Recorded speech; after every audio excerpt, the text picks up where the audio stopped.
to resume for the workshop portion of today's meeting. And the workshop portion that will start is item A, which is the Palm Beach County Organization Review and Assessment. This is something that came about last year, and the board tasked me with putting together some information which turned into the very large binder that you all have.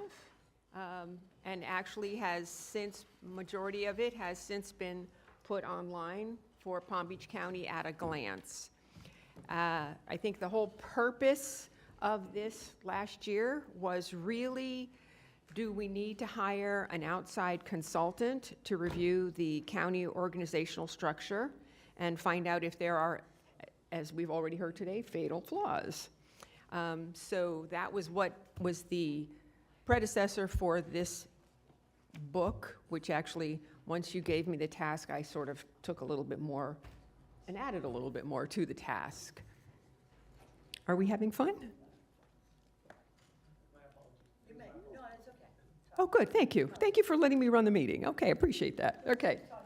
We are going to continue what we're talking about here, which is the board book, which everybody got last year.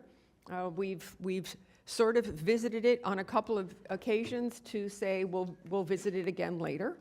So right now, what I see as the main topics of conversation about this book, and I'm going to ask the board what they want to discuss, but I really feel that the main topic was, do we in fact feel that it is time to hire an outside consultant to review the county organizational structure?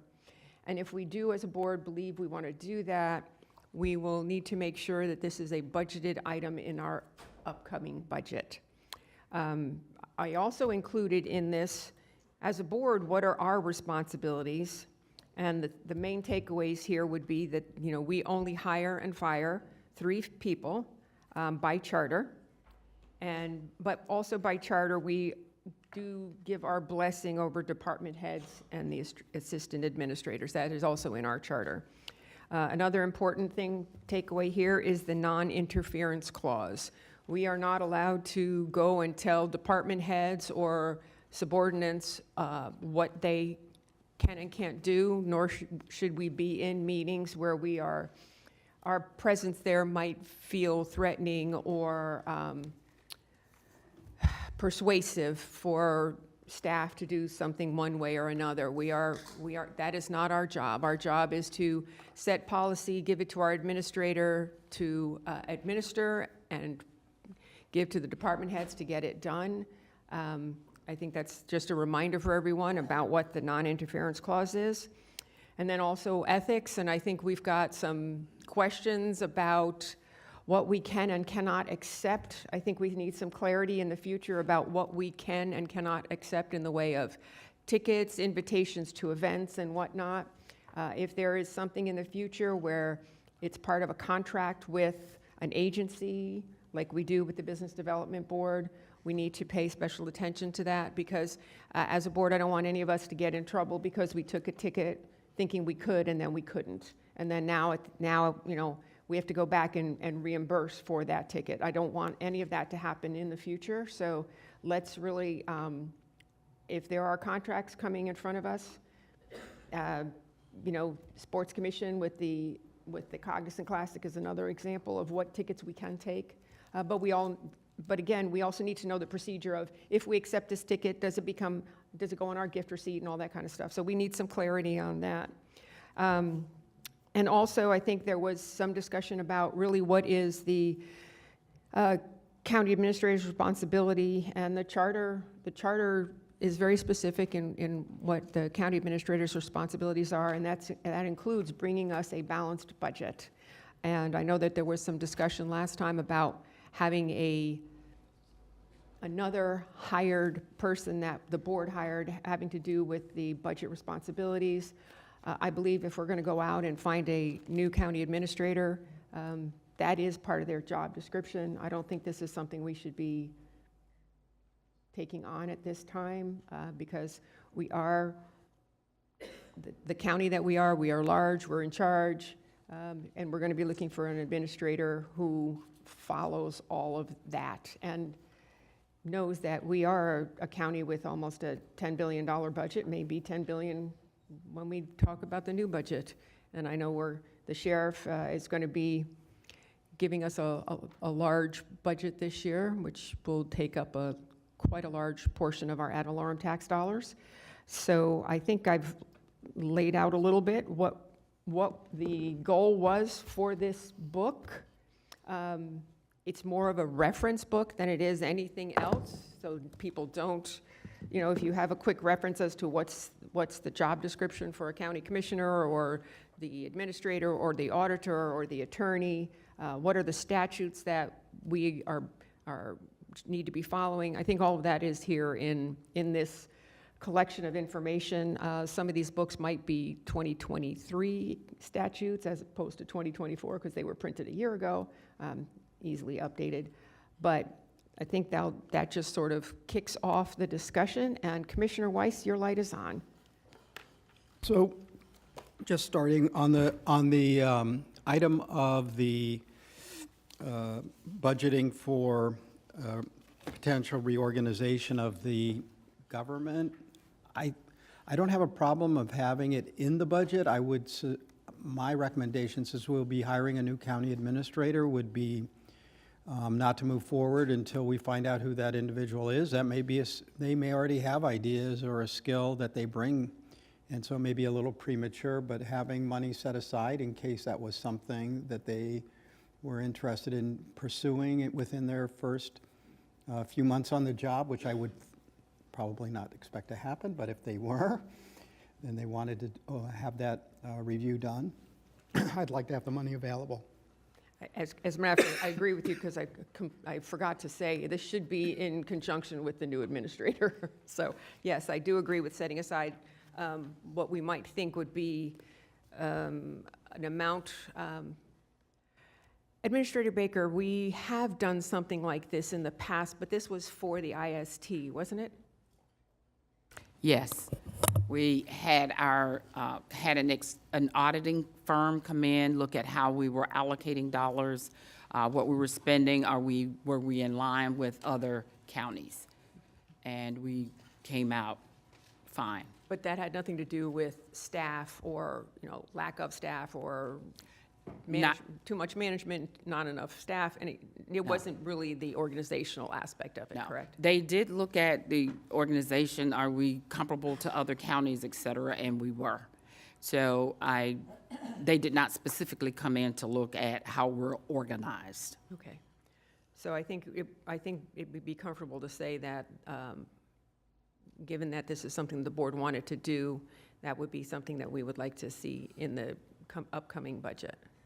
Okay. We can definitely put it in our general government account and then pull it out of there if we need it. We'll look at the potential of how much would that cost. So we'll research to see exactly how much, that would be. And then the new person would be able to come to the board and say, I want to either do this. I do want to, just for a note, say to the board, we're constantly looking at how we operate and compare ourselves to other counties, not just within the state of Florida, but throughout the nation. We serve and work with NACO and various committees on the NACO board. But those dollars, we'll figure it out, and then as we come back to the board during the budget process, I will tell you the amount, and then we'll put it into general government. Okay. Thank you very much. Commissioner Flores.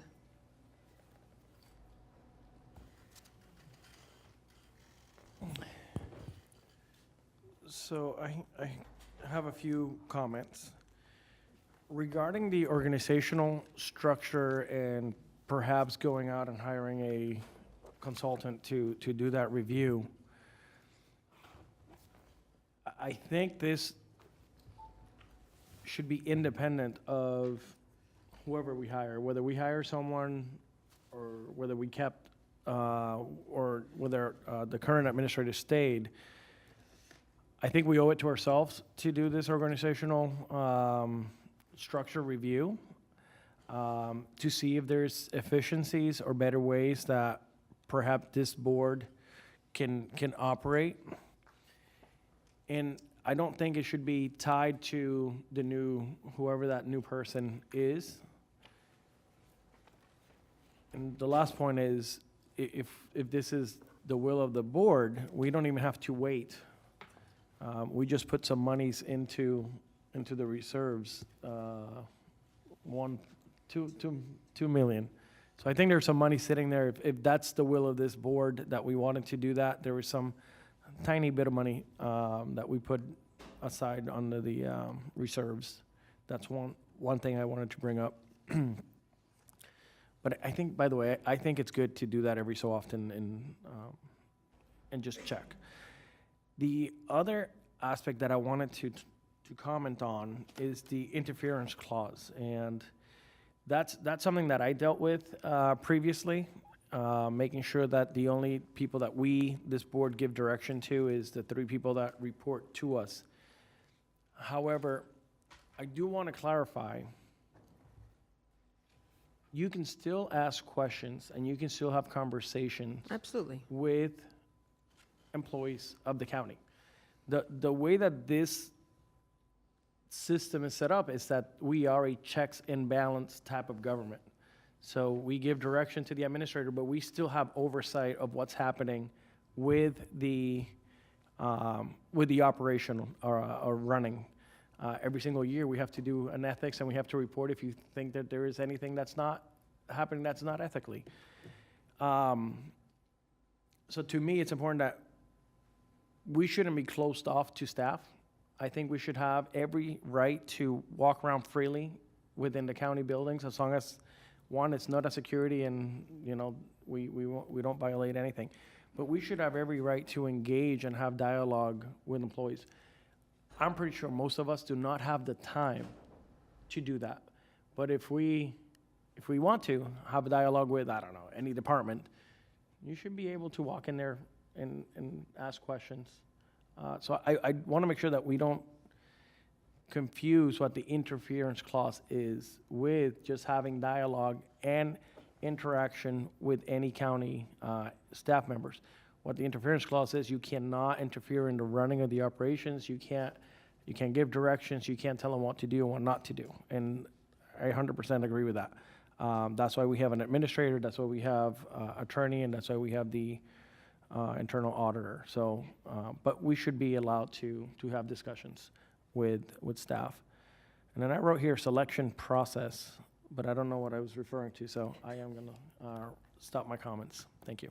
No, totally agree with you about the interference, and we wouldn't be doing our job if we didn't ask questions of staff, because a lot of times the presentations that we get, and when staff comes to us before we sit down at a board meeting, they're giving us the presentation. They're encouraging us to ask questions so that they actually can get the answers if there's answers to get. So absolutely. It's just with interference just means undue influence. And then I think that's the biggest takeaway from that.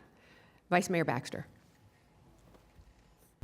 Thank you, Commissioner Flores, because I was kind of comment on the same thing with the interference clause. And I want to make it very clear that staff does not just mean the directors of departments. Staff is staff. I mean, all the way down to permitting, all the way down to anyone within the county. We, as a checks and balances and transparency for our residents, as it is our job to provide that oversight. There is a checks and balances. If we cannot ask staff at any level a question, how do we provide that oversight? How do we make sure that it's getting done and done the way we've asked for it to get done? If we can't ask simple questions, I think there's a serious problem with what we're doing. And I've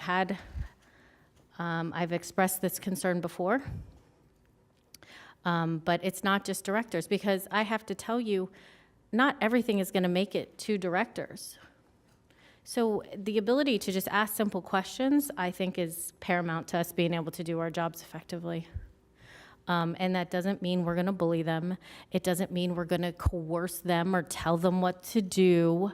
It doesn't mean that we have enough hours in the day to go around doing that.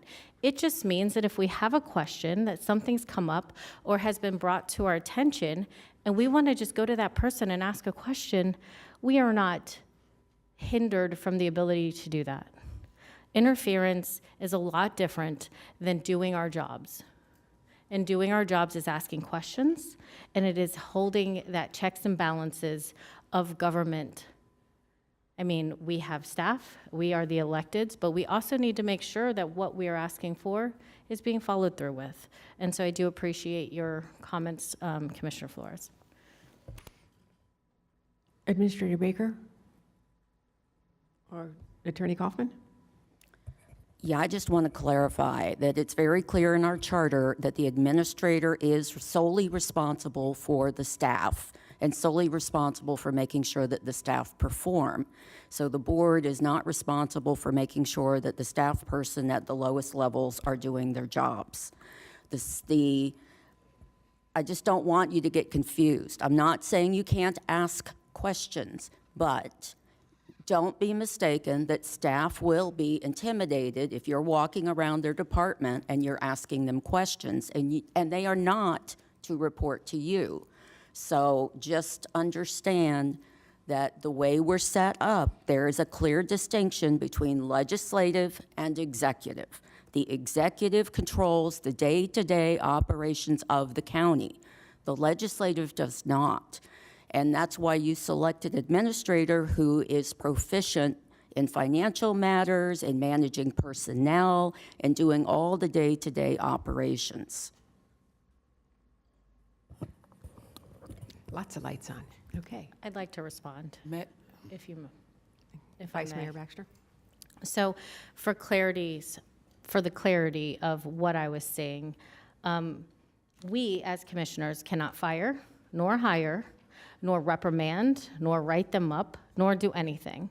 So the idea that we would be bullying or being overly intimidating is an assumption you are making. I do not appreciate when the worst case scenario is always jumped to when we're having these conversations. It is, yes, the administrator's job to do all the above, to hire, to fire, to manage staff, make sure stuff gets done. But we are also, again, a checks and balances county where we should be also making sure, and we are the oversight to make sure that that is absolutely getting done. Otherwise, how would we properly evaluate if what we are putting in place is actually getting done? Madam Mayor, may I respond? Your responsibility is to require accounting of the administrator to make sure that the day-to-day responsibilities get done. It is not your responsibility to go into departments and to make sure that the departments are operating correctly. And that's basically what you're saying. You're going to go see whether things are operating correctly by asking questions. Are you saying that somebody would report to us that they're not doing their job? No, I'm saying that the purpose of your questions, as you have said, is to find out whether people are doing their jobs. That is not the role of the legislative. I get your point. Let me clarify. To make sure that county policies and ordinances are being followed through with. Administrator Baker? I simply wanted to add, one of the reasons when we do our onboarding and we ask new commissioners and existing commissioners to not go below, let's say, a division head, because people doing their individual job may not have the big picture. And so when you ask them a question, they may not know what the other elements involved in it, and they're going to give you a simple answer. And that's the answer you're going to walk away with that may not be totally accurate because they're not in the day-to-day kind of things. I believe that staff meets with board members and they're available, especially from the department head, but some division heads up, we answer those questions, we meet with you. But the lower level staff, I will ask that, and you'll have a new administrator, but it gets a bit complicated when you go below that. And you may not feel as though you're intimidating, but sometimes they're even intimidated when I walk through their offices, because it's just a matter of respect of the positions that you hold. And so I would, with the new administrator coming in, even with me, the time I've got remaining, I would still request that the board not go below, especially division heads, because the lower level staff does not know the big picture, and I don't want to give you the wrong information. Thank you. Commissioner Woodward.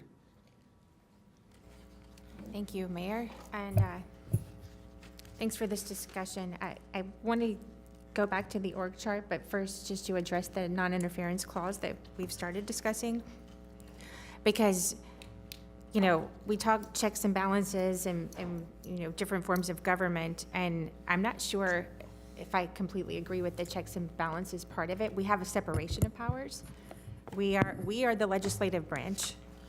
And looking at our county charter here, it's the third tab. We are the legislative branch, and we have an executive branch. And our executive branch position is the county administrator that answers to us. We hire and fire this person, and that is our kind of chain of command in all of this.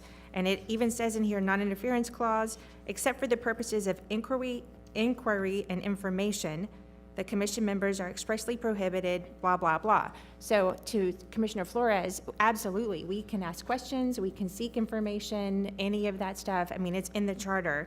We are allowed to do those things. I think, you know, it's on us to be cognizant that sometimes, you know, the wording of our questions or we have to be very, very careful when we are communicating with staff, that it doesn't appear that we are trying to guide the conversation or that we want a specific answer, and if we don't get that answer, we're going to be upset. Again, this is into that gray area of what ethics is and what is board direction versus what is a question. I think, you know, it's one of those things you sort of know when you know. If we can't define it necessarily in the charter, but you know if we know.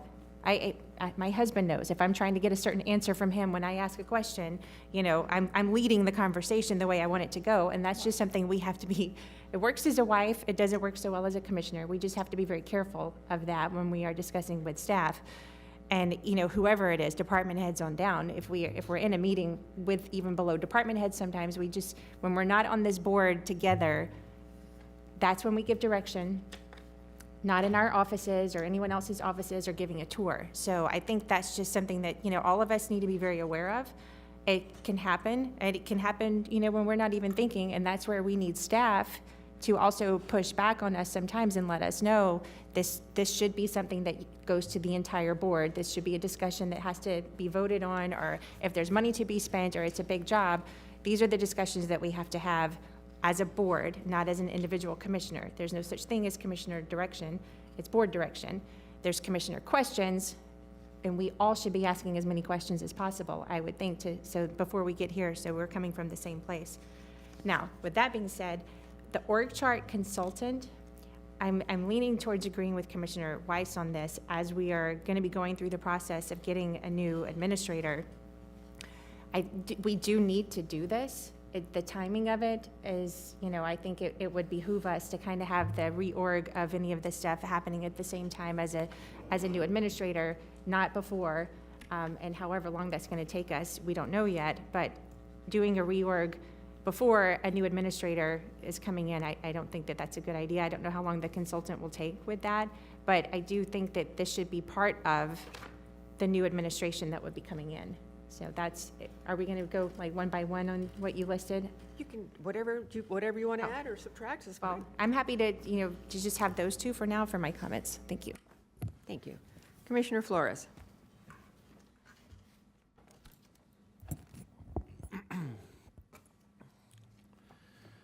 So, I want to clarify the comments that the attorney made.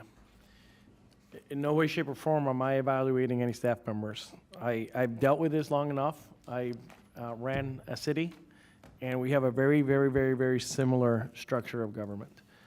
However, at no point did we have a gag order to not be able to talk, because that's what it feels like. You can't talk to a low-level employee because they might say the wrong thing.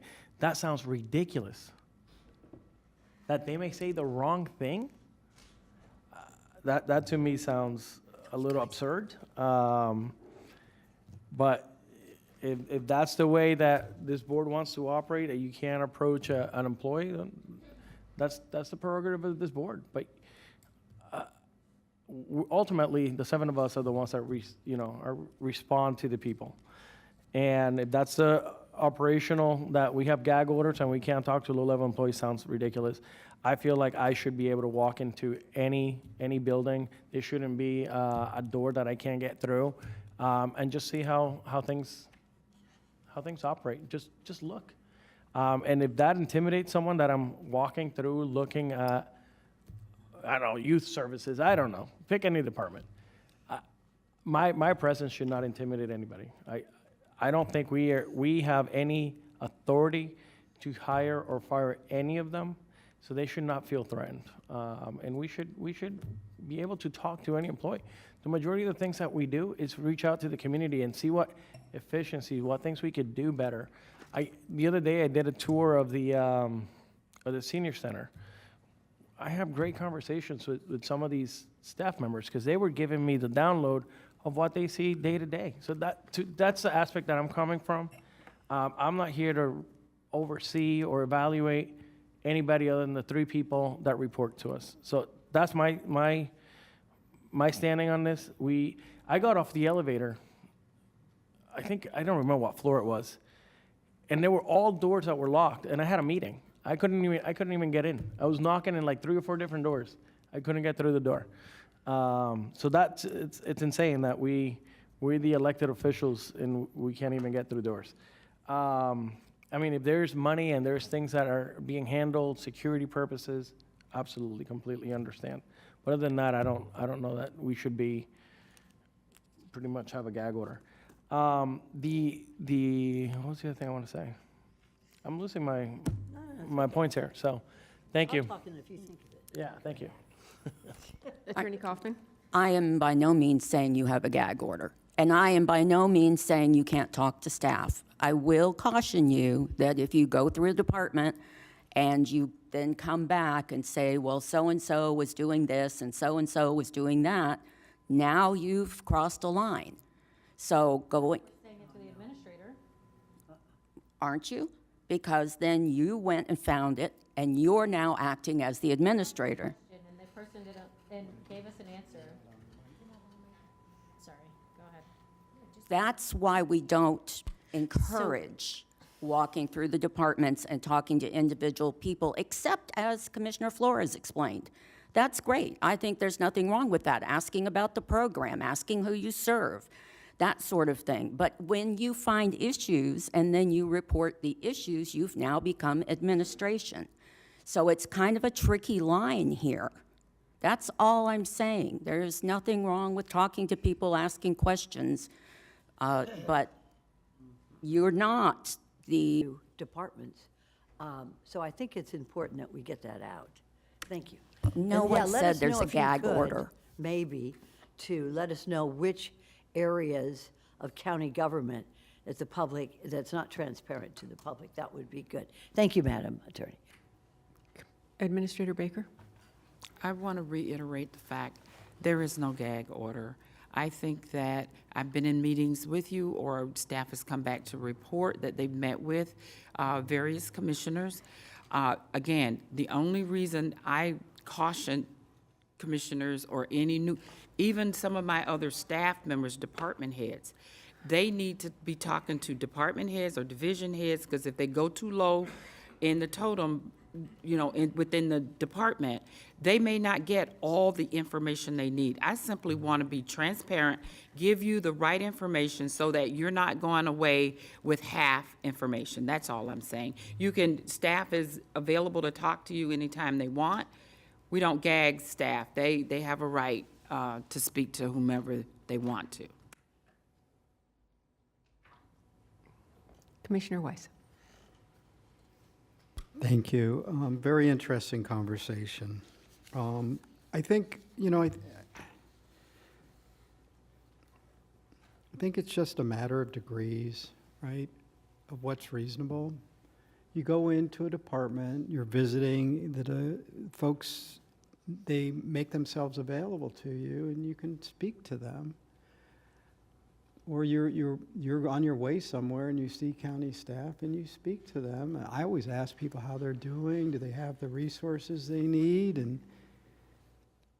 But I think, on the other hand, if you were to receive an email, let's say a constituent complaint about a staff member, and you were to ask that person directly, is it asking a question or gathering information? Yeah, you could claim that. But how would that person react to that? That's being questioned by a county commissioner by something they received. It would be more appropriate to me to go to the department head and say, I need you to find out what's going on. I got this complaint. And then require them to come back to you. I think if you were to do that specifically to a staff member, I think they would be intimidated. I mean, it would feel like you were directing them or potentially reprimanding them. And that would be a violation of it. You would be interfering. So I think it's just about degrees of what it is. If you're asking and gathering information, it's clear the charter supports that, but there's also a line that gets drawn. And I think that's, I think that's just the point. I think we just need to govern ourselves, as it was said, govern ourselves accordingly. There are consequences for our actions, including because if it's malfeasance, and that's, the governor can remove you for that. So, to me, it's just common sense. Thank you. Commissioner Flores. Yeah, I want to address Ms. Kaufman right now. I respect your legal expertise, and that is what you're here for. What I don't appreciate is the way and the tone that you speak to my fellow commissioners, the faces that you make when you're speaking, and you should have respect to the conversation that we're having. If you don't agree or disagree, you should remove your emotions out of the conversation. We're hearing your points. They're valid. Nobody's here arguing against your points. I think we're trying to make a different point. You're trying to look out for the structure of the administration. But I do not appreciate the way that you're addressing my fellow commissioners when they're speaking to you, and then you're making faces. And I have to look at that. So I expect that you're going to be professional, that you're going to be courteous with my fellow commissioners, because what you just did to Commissioner Sachs, I consider to be very disrespectful. When she's making her point, her comments, whatever it is, whether we agree or not, we don't make faces at each other. We expect you to do the same. Thank you. Vice Mayor Baxter. Thank you, Mayor. I do agree with Commissioner Weiss we should, I think ultimately, in summarizing, so forgive me if I'm mis-summarizing, be able to regulate ourselves, essentially. We should, there is a line. Where I have a problem with is when that line is being drawn for us. And that is done through access. That is done through different forms.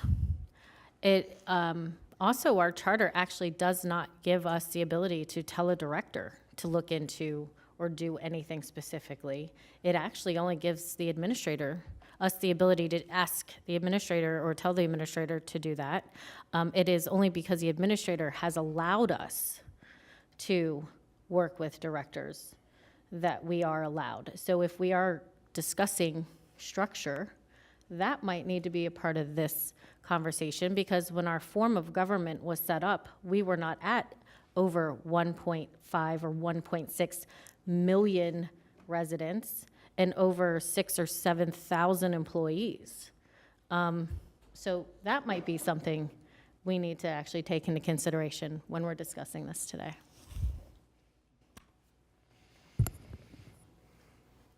Any other comments? Well, if we make changes to the charter, that's another issue. That is a ballot initiative. And if we want to make changes to our charter, then we would need to have a lot more conversation, might even include a charter committee, charter review committee. I don't think that's where we want to go right now. So I will, if there's any more questions about the book, which is here, Commissioner Weiss? Just one other point, and that is there's pending legislation this year that potentially would change the makeup of our commission.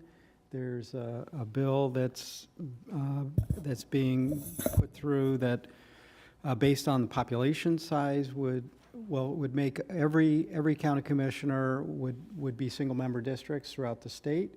And secondarily, then depending on the size of your government, the largest counties would be 13 members.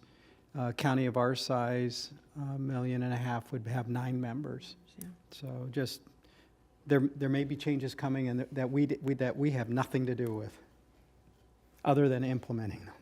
Thank you. And also the term limits issue that we've already dealt with, but that might be, that is on the table right now too. So let's stay tuned and see what the state government has in store for us. All right, so I think we can put this to bed.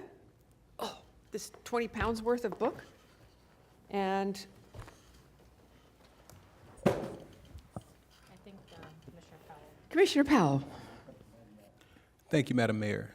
As we're putting this issue to bed, I just want to clarify what we just decided. The book was, the book literally was it was a gathering of information for everyone, all in one place.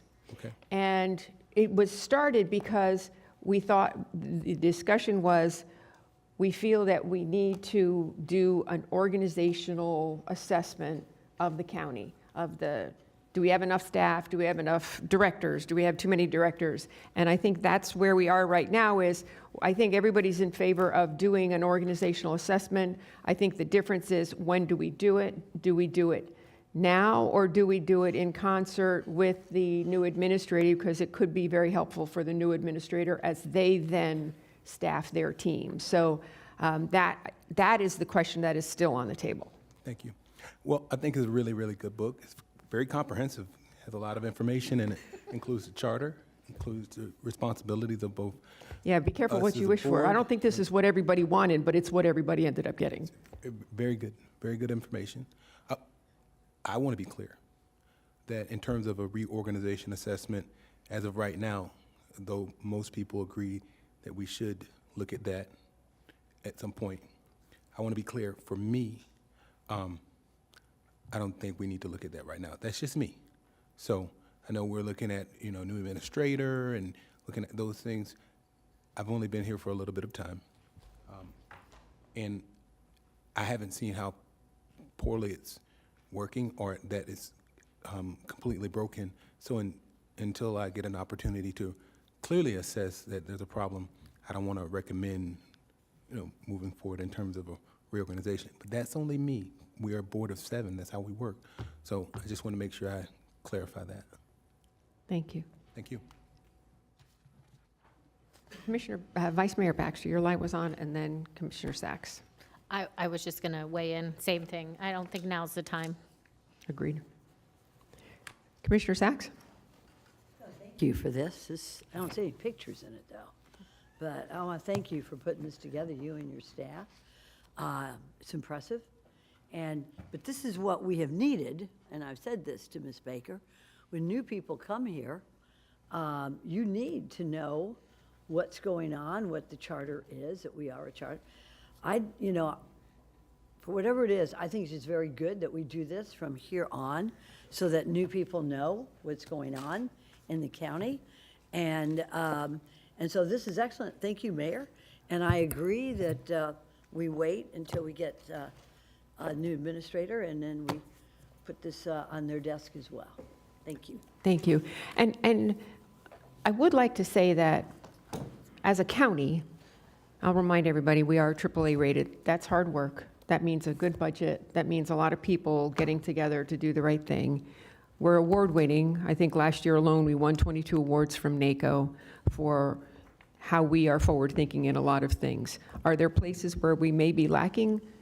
We won't know until we know. But I don't want anyone out there to think that as a county, we are not doing the best we can for you and using the best tools that we have. If you had listened to, anyone listening now, if you had listened earlier, we added another tool to our toolbox today. And as a county, that's what we're supposed to be doing. We're supposed to be seeing what's out there, what can we incorporate into what we do. And if we don't learn every day, then we're not doing our job. So I look forward to an assessment, because maybe the assessment will say, as a county, based on other counties your size, you're staffed just the way you are. And then we can be assured that we're doing what we're supposed to be doing with the tools that we have. So I appreciate everybody's comments. So we are going to bring this discussion back up once we have the new administrator in place. And as it'll be the same board, and we will go forward with it then. All in agreement? Okay, I got thumbs up, heads shaking, yes. All right, we're going to move on to the next item on our workshop, which is knowing that in the months ahead, we're going to be hiring a new administrator. At the last meeting, Commissioner Weiss gave us some AI-generated information about the hiring of an interim administrator and a full-time administrator. There's lots of, there are so many rumors out there right now. I was talking about rumors last week. There's more rumors this week. Oh, please, oh my God. But suffice it to say, we have several issues ahead of us. Our administrator has been kind enough to give us several months' notice. As I said last week, she's going to be delivering a budget at that time. We are a very large county. We are a successful county. This needs to be a thoughtful process. This is not a process that needs to be rushed. I would love to hear other comments from the board. I would be comfortable in hiring a interim administrator while we go through the hiring process. As a matter of fact, I have the hiring process from the last time, and it was a year. It was over a year that the process took place last time. So this is, given a county our size and structure and budget, this is not a process I want to rush. I think we have viable candidates that would serve as an interim to give us the time, but I'm just going to kick off the discussion, and I don't see any lights on. Who wants to go first?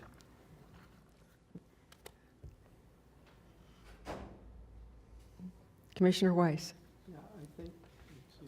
I agree. I don't think we need to be rushed, but I also don't think we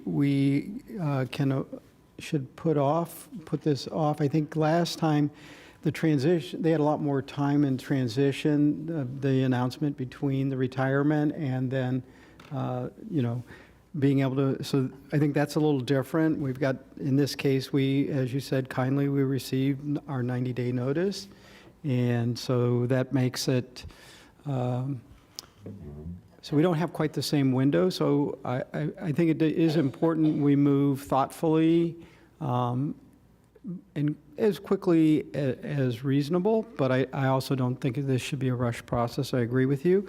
I think it would be a great idea maybe to start with both identifying qualifications of the county administrator and potentially an interim county administrator. And I think starting with that then sort of sets us up. And I know the document I shared provided that background, or at least some ideas on that. And I see we have our HR director here as well. I don't know, I assume that the county itself has qualifications for the county administrator as well. Is that not accurate? Come on up, Mr. Khan. I'm sorry. And reintroduce yourself to the board, please. Okay, good afternoon. David Kahn, the HR Director for Palm Beach County. So as far as qualifications, there are guidance, there's things we're looking for, but ultimately you all decide what the qualifications and the minimum qualifications would be. We have a list of duties, we have a list of responsibilities that are consistent, and they're consistent throughout the state for this position. Like I said, minimum qualifications are up to you. Okay. Thank you. Thank you for clarifying that. And I think, Mayor, you also sent us over a posting that came from. I sent two. One two. runs from Orange County, California, and one from Pinellas County. Pinellas, and with their qualifications as well. So we've got a number of that, but I think that might be the starting point, is to decide on what the qualifications that we're going to require. And do we want, okay, let's, That'd be my suggestion. okay, Anyways. let's see, yeah, Orange County, California. Well, Orange County, California, basically, I was looking at population size and something on the coast, and, so similar, but we're never going to find another county that's just like us, because there isn't one. There isn't a county that's 2,400 square miles with 1.5 million people and a $10 billion budget. So there's always going to be something that's not comparable, but from everything I've seen and from everything that Commissioner Weiss pulled up, most of the qualifications are the same. There's a minimum educational requirement, a minimum experience requirement in government. So I think we need to zero in on what we want those requirements to be. And as we're doing that, we also need to have the discussion of, do we want a national search? Do we want a local search? Do we want an interim while we're doing this to give us plenty of time to find the right person? These are the questions that I have, and I think everyone else here today also has those questions. So Commissioner Woodward, your light was on. Thank you, Mayor, and thank you everyone who's sent us information. We just got another one from Commissioner Powell too. I've had a number of conversations myself with industry interest, outside parties who, there's a lot of interest in this process. And some conversations that I had yesterday that I had a chance to kind of sleep on. And, I'm not sure that we should put ourselves into a time crunch. I mean, this would be kind of self-imposed time crunch. And as far as, doing a national search, I know that there have been some conversations about, especially Florida being a unique state with our sunshine laws and different, at least having an understanding of the regulations that we have to operate under. A statewide search, I think for us, it would be important to have HR or a consultant help us with the qualifications. It's knowing what our peer counties, as close as you can find, what qualifications they use, or which ones that, if it's a requirement, what do they actually have? What type of administrators, did they get? Just help us through some of this so, we're not kind of shooting from the hip here and guessing, or just taking all the phone calls from, the 20 different people I've talked to in the past 2 days about this, and kind of help us with this. And if we have a headhunter, and, I've even, in the previous conversation with our administrator, she would get offers from, hey, there's this county in Texas who has an opening. And I think there's an entire kind of sub-industry that works with these specific positions, and they already know who would be qualified for these different ones, but just kind of helping us understand what we should be looking for, what's out there, and then, what a process would be like. If we have, is it a consultant on hand, like a task? I don't know if this could be a task order. Should we look for a third-party consultant? I'm kind of looking to you guys to give us a little bit of guidance, because I've had so many conversations, really, it's coming from every direction. Help us kind of funnel some of this in. And again, with the notion that I don't think that we should put ourselves into a self-imposed time constraint, that we rush the process, but we do need to start the process quickly, so. Mayor, if I may. So we have been working very closely with purchasing as well as the HR to understand what could a potential path be, recognizing, of course, the final resolution comes from this board. However, in hearing what you've just said, it's kind of in line with what we've been thinking. You've basically done a great job in your statement of isolating it to the state. That helps tremendously, so we know where our focus will be. In terms of getting a recruiting agency here, we do have one available to us now, but there are others. We'd like to look a little more globally and see if there are other entities that might be better suited for this particular and fairly unique search.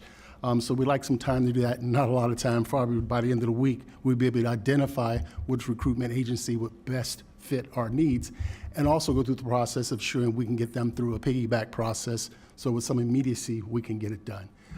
With that, I know Dr. Khan has been working on a pathway to getting there with some choices for you to make, and if you'd like, we can certainly present that to you.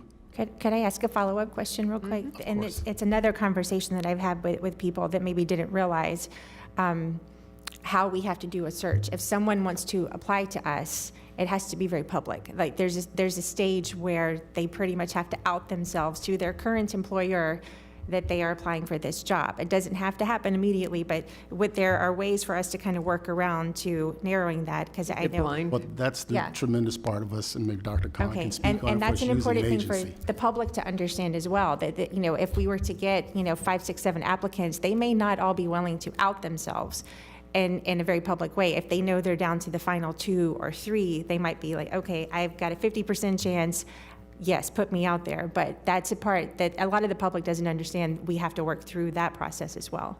So, go And ahead. that's one of the advantages. That is one of the advantages of using a third party. They would be able to do some of that screening, so people who are interested may not necessarily apply right away.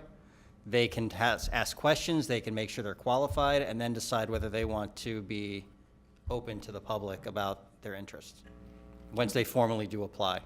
Okay, and then you could go ahead and answer what you said you had been working on, if you would. Sure.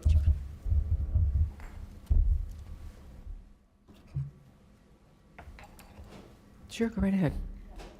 So what you're talking about, Dr. Khan, is essentially a search committee, third party, not involved with the administration, but a search committee to review.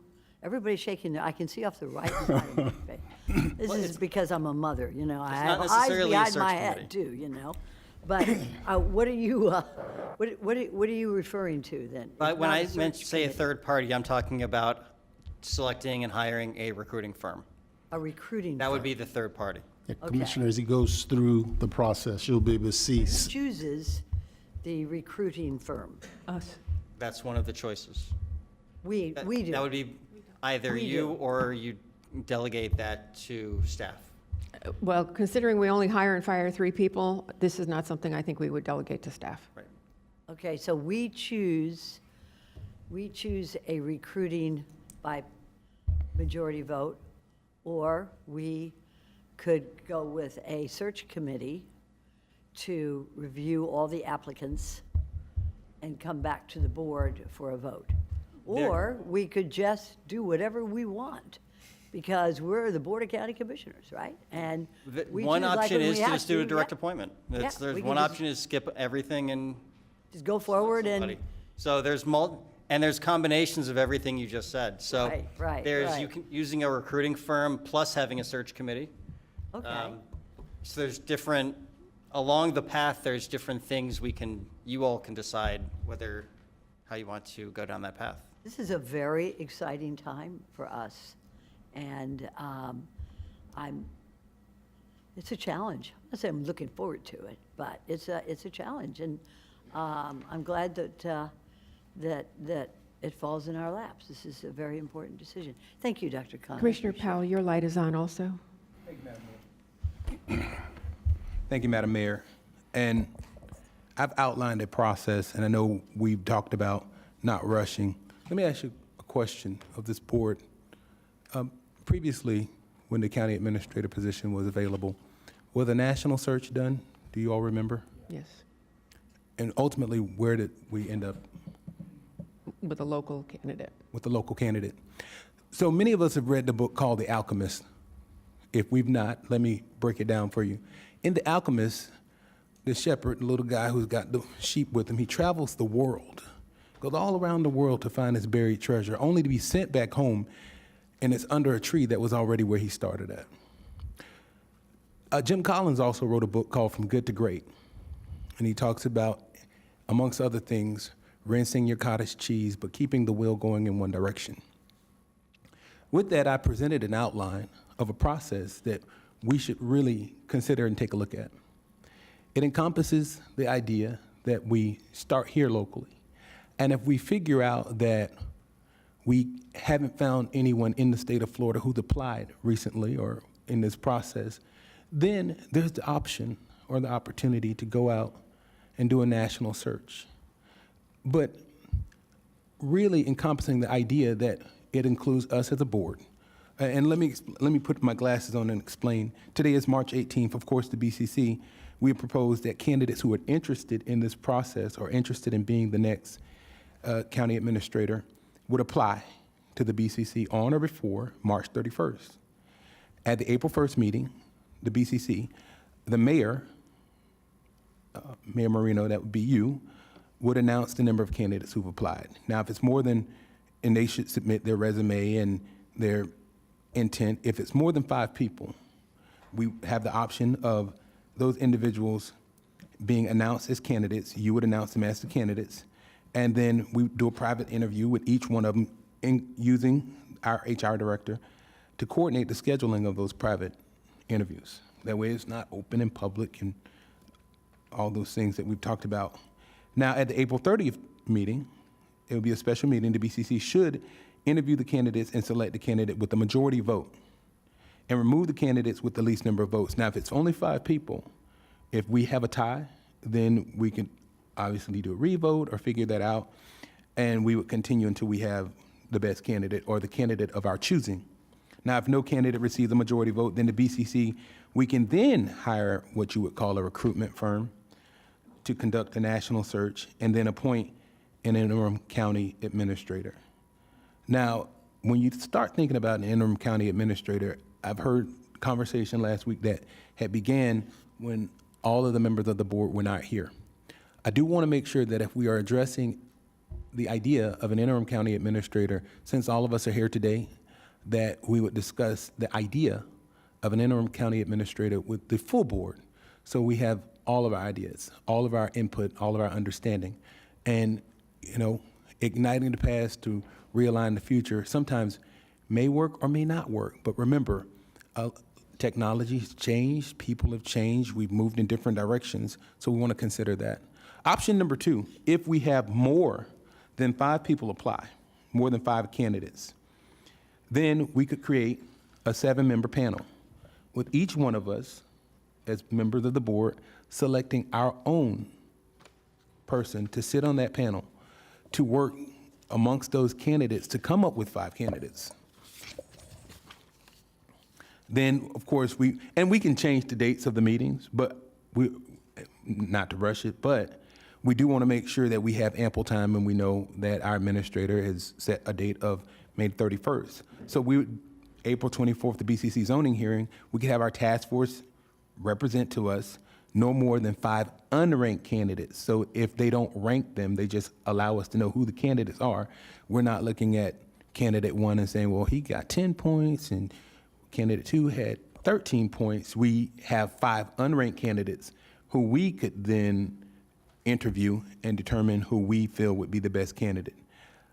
We could accept those recommendations from the task force, including nominations from us as county administrators. That's something similar to a municipality recently did that, where they had a task force go out, and the municipality looked at the individuals who the task force brought forth before them and said, hey, you know what? Thank you, but no thanks. We'll pick someone else. So we as county administrators still don't give away all the power. We have the option to still choose individuals who we think would be most suitable to go into that pool. We would then, of course, do voting. This voting could continue until one candidate has received a majority vote. Then the HR director can schedule with the commissioners, the candidates. Also, with the HR director, you would work with the the county mayor on addressing the idea of a contract. Now, if no candidate in either way, in either option receives a majority of vote, then the BCC can still go out, hire a headhunter company or recruiting firm to then look at the idea of finding a permanent county administrator.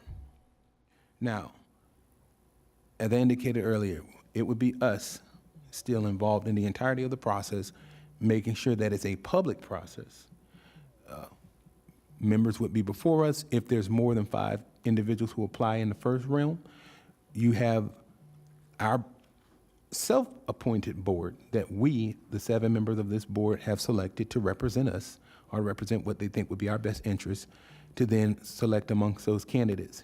If that doesn't work, the option to go out and find a hunting firm, which of course all of us would have to agree upon, and then do a nationwide search, would also be on the table. But keep in mind, the idea that I spoke about from the book The Alchemist, as well as Jim Collins' book From Good to Great, going in a certain direction. I'll also indicate or tell you that I know there's some really talented people within Palm Beach County, within the state of Florida, that I think would be interested in the county administrator job. Now, in Palm Beach County, we've been very fortunate. We've had county administrators who've been with us for 40 years or more. Through the administration, we've had Administrator Baker for 9 years, and prior to that, Bob Weissman for, I believe, over 30 years? 24 years, okay? So combined, that's almost 33 years of consistent leadership. What I will tell you is the current county administrator is from Palm Beach County, so she knows what it's like to feel the sand under your feet of the beach here. She knows what it's like to feel this sun and be tied into this community. Her children grew up here. Her husband is here. Her family is here. The previous administrator, the same thing. The challenge you face when you bring someone in, sometimes those people who you bring into the community, although they could learn to love the community, are not dyed in the wool Palm Beach County. Palm Beach County within itself is a unique place. And I do believe that we owe it to our constituents, our stakeholders, as well as ourselves as a board, to start this process rather quickly and have the opportunity to look within to see if we have our treasure under our feet before we go around the world. Thank you. Commissioner Weiss, then Commissioner Baxter, then Commissioner Flores, then Commissioner Sachs. Thank you, Mayor. Thank you very much, Commissioner Powell. I'd like to hear from our HR director with his presentation. Can everyone save their questions till after the presentation? That'd be okay? I'm sorry. What are we doing now? The HR director is going to I know give us to do a a presentation. but of- I'd like to comment on what Commissioner Powell did, and then we can hear. I'm not rushing into a presentation. Could I hear commissioners, my colleagues, comment on what Commissioner Powell said? Is that okay? Commissioner Weiss, go right ahead. Thank you. Thank you very much for putting that information together. I appreciate all your thoughtfulness, but I, at this point, would like to see us do a larger search. I'd like us to take our time to do it. And I think there's nothing, whether we do a national search, everybody who is from Palm Beach County, the state of Florida, anywhere in the United States, hopefully. I think we are the premier county in the United States of America. We offer so many benefits. We should have an opportunity to look at the very best and brightest this country has to offer. They may have experiences that are different. I think there's an opportunity to set this county in a direction for the next 20 years. We've been operating in a way that has served us well in the past. but it's a brave new world out there. And I think there's opportunities for new ideas. And we have a great staff of assistant county administrators, directors that understand Florida law, understand Florida running a county, but they having a leader that can help provide the innovation and direction to really be a CEO of county government, if you will, not of our area, but to help develop a workforce, to set county government in a direction that this is a really a unique opportunity. And so I'd like to take the time and do my constituents the best work I can in representing them. But this is a unique opportunity that has come along, and I want to make sure, and there's nothing wrong with people that are from Palm Beach County, but I was not born here. I chose to live here, like I think the vast majority of us, fell in love with this place and, made it my home. And I think people who have coming from other places, I think it's important, and I think it's important to just see what's available. So that's my comment. Thank you. Vice Mayor Baxter. Thank you, Mayor. As I do agree, it is a unique opportunity. I've reviewed what Commissioner Weiss has given us and now what Commissioner Powell has given us. And, we have a lot of programs within the county that we give preference to local. I think starting locally, me being the state of Florida, it makes a lot of sense. I mean, if we're gonna just keep returning to find that treasure, why not start there first? And I love what you presented, because it also, we can come back and still do a national search. We're not preventing that from happening. But being able to interview the candidates ourselves is important to me as well, because we essentially have to work with them. You can only read a paper and take the recommendations of somebody so much, but until you really sit down with somebody and have a conversation, there's so much said in what's not said. And so I love this process, Commissioner, and I like the options. I like the ability to set up, if we get more than 5 candidates, I love the ability to set up a panel of our choosing. So no, I do. I couldn't find anything really that I would change about it, because it left open a lot of options for us. Where we start local, we can still do the national search. The timelines, even, I don't want to prolong this into a year as well, looking for another minute. There's too much. I think we owe it to our residents. I think we owe it to our staff to not have them in limbo either. Because I think any new CEO, which, let's be clear, that's what our administrator is, a CEO of the county, is going to have their own thoughts and processes and how they want to run things. So there's going to be some things changing. I can only imagine by anybody that we would hire. So I just wanted to say thank you to Commissioner Powell, and I really do appreciate you putting this together. So thank you. Commissioner Flores. All right.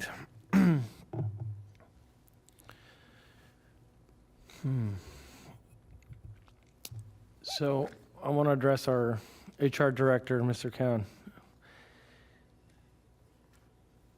Would you say, your professional opinion, would you say that based on internal candidates, would that deter people from applying at a national level? Because we have a large talent pool that possibly could be competing for this position. Will that deter people from the outside coming in?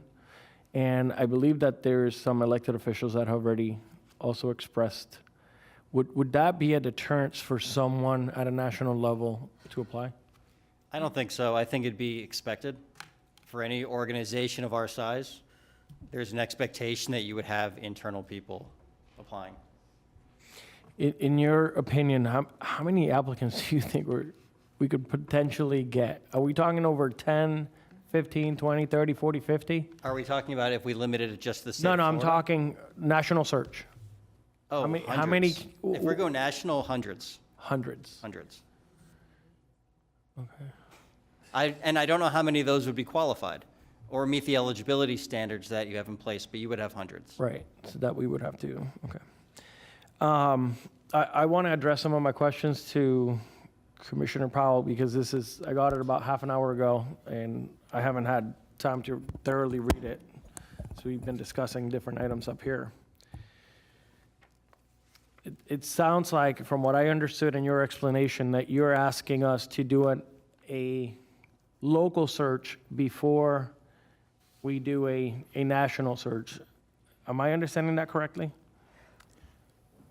Thank you, Commissioner Flores. It wouldn't necessarily be a local search. It would be the option for those individuals who are interested, whether if they are in Florida, Palm Beach County, or if they're in another state and they are interested, they can send an email, communicate with us, drop their resume with a letter of intent that they are interested in applying for the position. It doesn't necessarily have to be local, but it does take into account that if we were to do this expeditiously,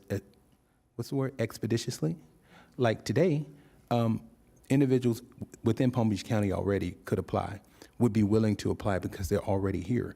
When individuals who are maybe applying from other states would have to consider, if they're interviewed, if they're a part of the process, flying down, making time, making schedule, booking hotel rooms, doing those things. But if we were to open this up now, I would think that those individuals who are local, Palm Beach County, state of Florida, other counties that are close, would be more willing to apply and send their letter of interest along with their resume pretty quickly to be a part of the process. Even if they are internal candidates, whether it be an internal elected official or someone working in Palm Beach County or within any municipality within the county already.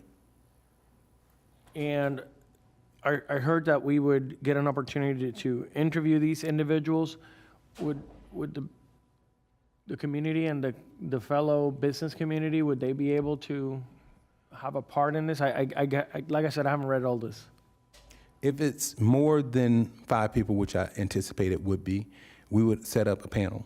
Okay. All of us would select our own individual who would serve in our stead to interview those individuals who have applied, to whittle it down to the top 5 unranked individuals. At that point, if the business community wants to interject or any other group wants to interject, then they would do so in public, in front of us, when those people, the 5 candidates, come before us and we kind of do the interview process. Now, what I will tell you is that, of course, as you know, this process is a BCC-driven process, us as the board. So, of course, we can take input from stakeholders, the business community, our community at large, which is ultimately important, or anyone else who's interested in the process. But we, as individuals, our member of the board, who we would select, the 7-member panel, if you choose that you would have someone from the business community sit as your member of the board, then that's their input into the board. If I choose someone from a community group or someone who I know as a citizen who has been extremely interested, that's my choice, then they have input and insight into what's going on and who has been inquiring and sending in resumes with regard to this process. Okay, thank you. Thank you.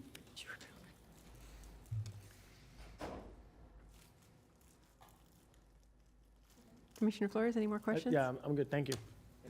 Commissioner Sacks? Has everybody spoken already that wants to speak on this issue? You're next to go. Okay, very good, thank you. You're after me? Okay. It seems to me that this proposal brings in a little bit of everything.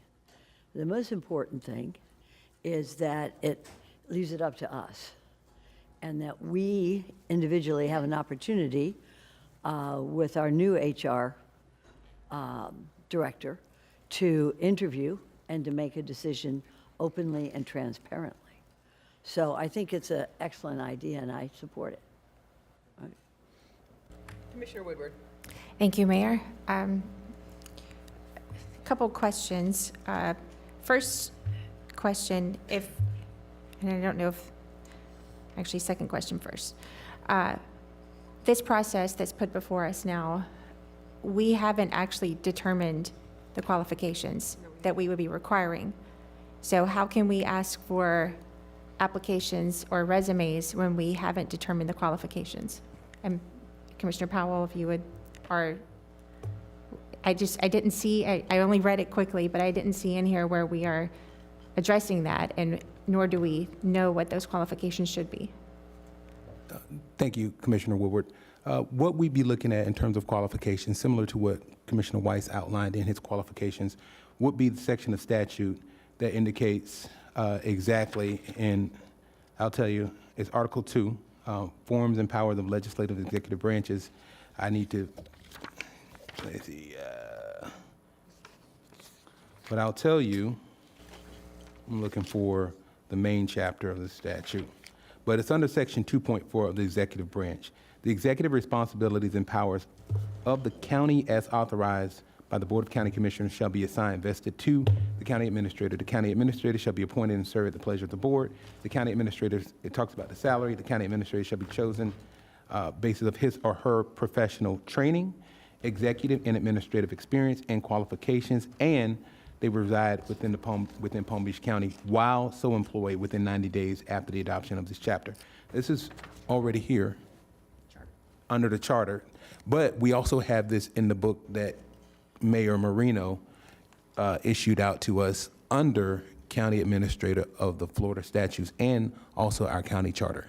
So Okay, it's well, to be already clear, kinda because I outlined there. read that part also, I'm talking about specifics. Are we going to put an education requirement, master's degree of such and such? Are we going to put X number of years of experience in similar, when I'm talking qualifications, like those types of hard numbers, like job, like these are your job requirements to the experience required, education required, what is that?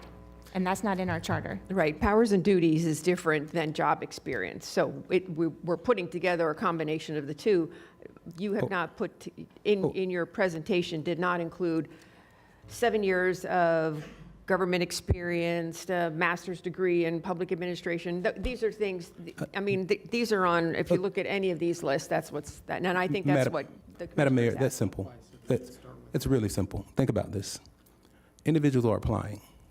Either us as the Board of County Commissioners or our 7-member panel are looking at the resumes and applications.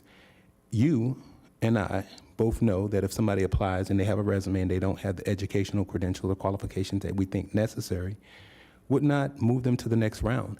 However, if you did think they were qualified, even if they did not have a master's degree or bachelor's degree, but they had been a county administrator at a similar county of similar size, then it's up to you to make that decision.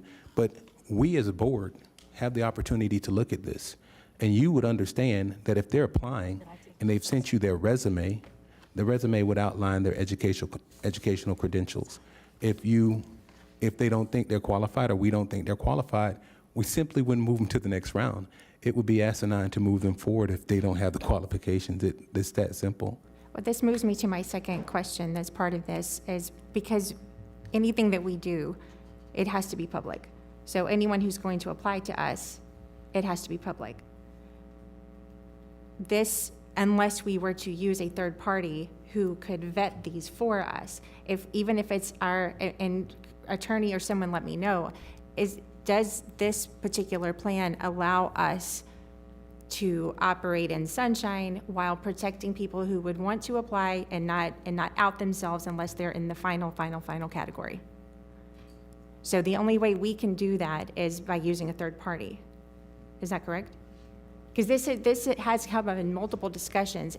If we really are trying to do a search out there, you don't want someone who is working some other place to say, hey, I'm applying to Palm Beach County, and they don't even break the top 10, or they don't go to the second round. Right. We're not going to get the best of the best if all 20 people have to be outed at once. They're just not going to be willing to do that. That's a really good question. I'm sitting next to the county attorney. Let me ask her, because once they submit an email, county attorney? Well, obviously, an email is going to be a public record. Normally, what you would do for a position is to have a list of qualifications, and then there would be somebody screening to see if those minimum qualifications had been satisfied. If the minimum qualifications are not satisfied, they will be sent a letter saying thank you for applying. Only those people who meet the minimum qualifications move forward. So the likelihood of people who are rejected at an early stage becoming public knowledge is not great, unless someone we are asks for them. But if we're requiring them to send an email, letter of intent, and all of that, do they then become public? I think that, yes, the email is a public record. There's no doubt about that. And I think that in a situation like this, we have to know that everything's going to be transparent. And that if somebody's serious, they should apply. But if they're not serious, then maybe they need to reconsider.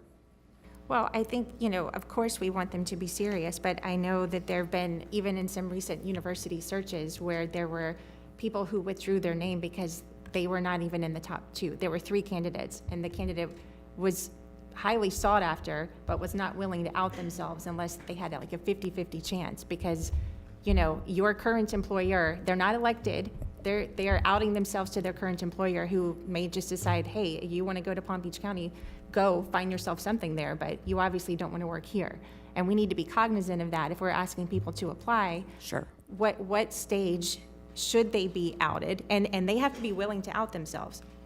And like you said, yes, we want them to be serious, but they have to know that we're serious too, if we're going to get you down to a finalist and then out yourselves, because this is a big job. This is not for the masses, and the masses will apply, of course, but this is not meant for anybody who just wants this to look at the salary amount and be like, hey, I can do that. This is a very big job, and it's going to be someone who's already in a pretty big job someplace.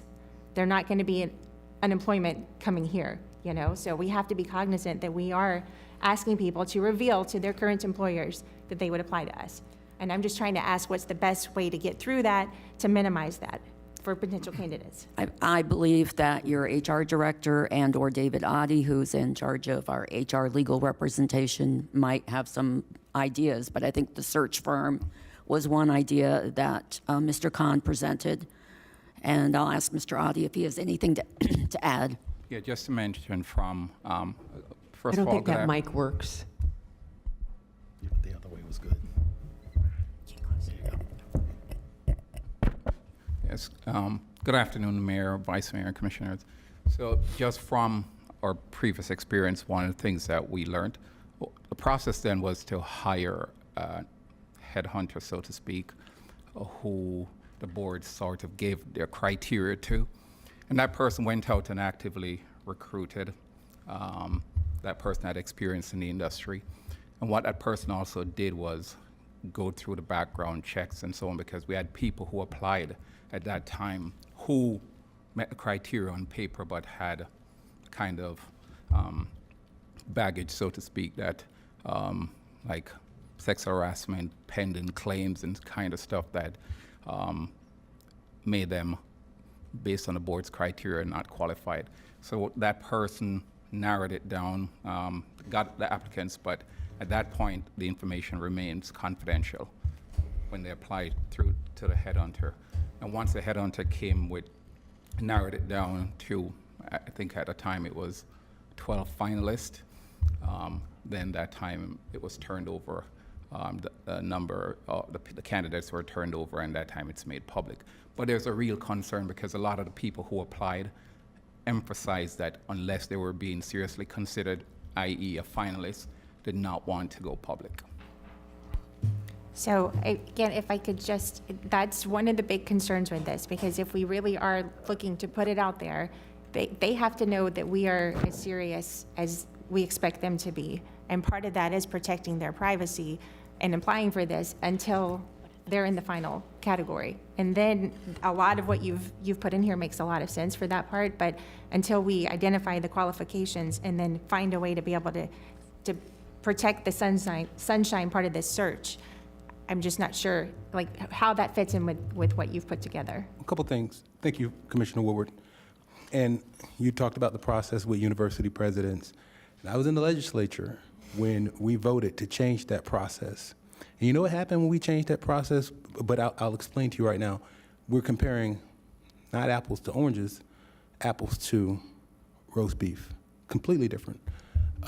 What happened when we made that process different at the state level is now your college presidents have been politicized. Yeah.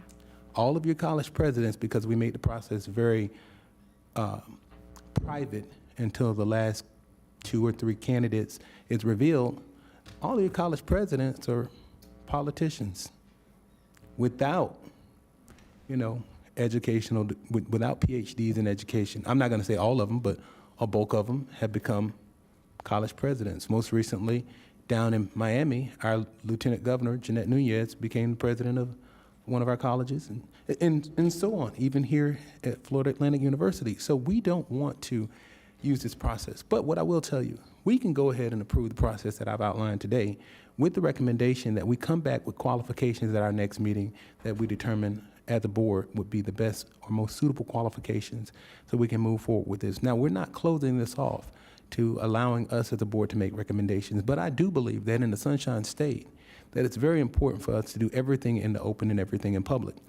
This is the county administrator of a county that's 1.6, 1.5 million people. We're serious. Our county administrator has indicated that she will be retiring. So I don't think that when we put this information out there, that individuals will think that we're here to play. We've come for business.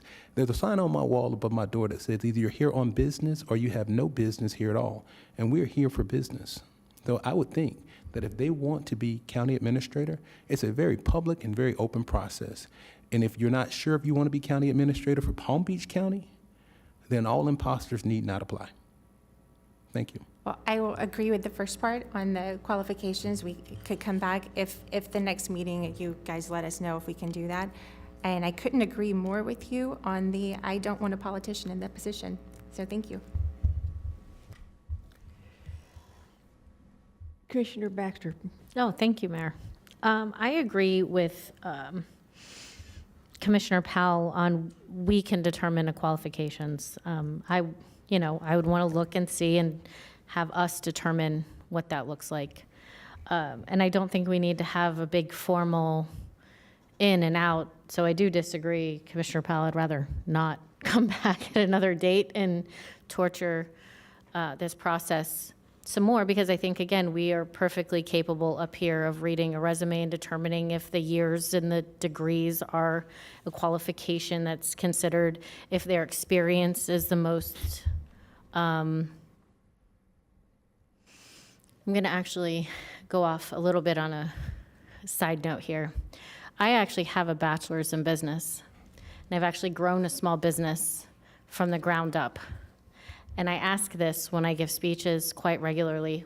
In which process do you think I learned more? I can promise you it wasn't the 4-year degree. Did the 4-year degree complement what I learned growing a business, starting it, and making it successful? Absolutely. But I can tell you I actually learned the job more doing it. So I would never want to put something in place that disqualified somebody who maybe has been an administrator for quite a long time, but maybe doesn't have a degree from a college, which is why I'm saying I think we as individual commissioners can determine if we think that person's qualifications and with their job experience equals somebody we should hire. I did have a question, and I don't want to just hire a headhunter. There you go. Just to circumvent Sunshine, right? That we want a very transparent process. But I will ask, because there's a new state law that says that the county attorney is exempt, and I want to know from what are the limits on the county attorney's exemptions from public records? Well, that's just protecting information like address. It's not just county attorneys. For assistant county attorneys, it has been in place for public defenders. So and it's just on. your personal information? The personal information, telephone number, that kind of stuff. Okay. So even if The reason I asked is because I was thinking maybe if they sent resumes to you, but that doesn't apply either. I just don't want to go hiring people to do what we should be doing as a board to not have a transparent process. We need a transparent process. We need people to know what's going on, see what's going on, and be a part of this process, because that is what the law says we should do. Go ahead. Nothing, I'm just saying, I don't disagree. The idea of the headhunter was just to screen out the not seriously qualified candidates so that what's presented to the board narrows it down, but it's not intended to make the qualifications or who the people are less open to the public. It's just in the initial stage where you're doing the weeding out. And- Those people who probably just by applying might put their current position in peril. Lastly, the timeline of a background check. You had mentioned you would want to potentially do a background check. Is that something, is there anything that would prevent us from doing that once we narrow down that pool?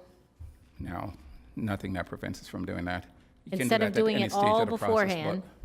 but the idea is not to waste the county resources and the board's time by having a candidate selected or narrowed down to the final process where you're considering that candidate and not know the background of the candidate. May I throw something at you? Because we talk about second chances a lot in this county. Maybe that person would have something that they could explain to us on why it is a blemish to them that would make sense. Is that not a possibility as well?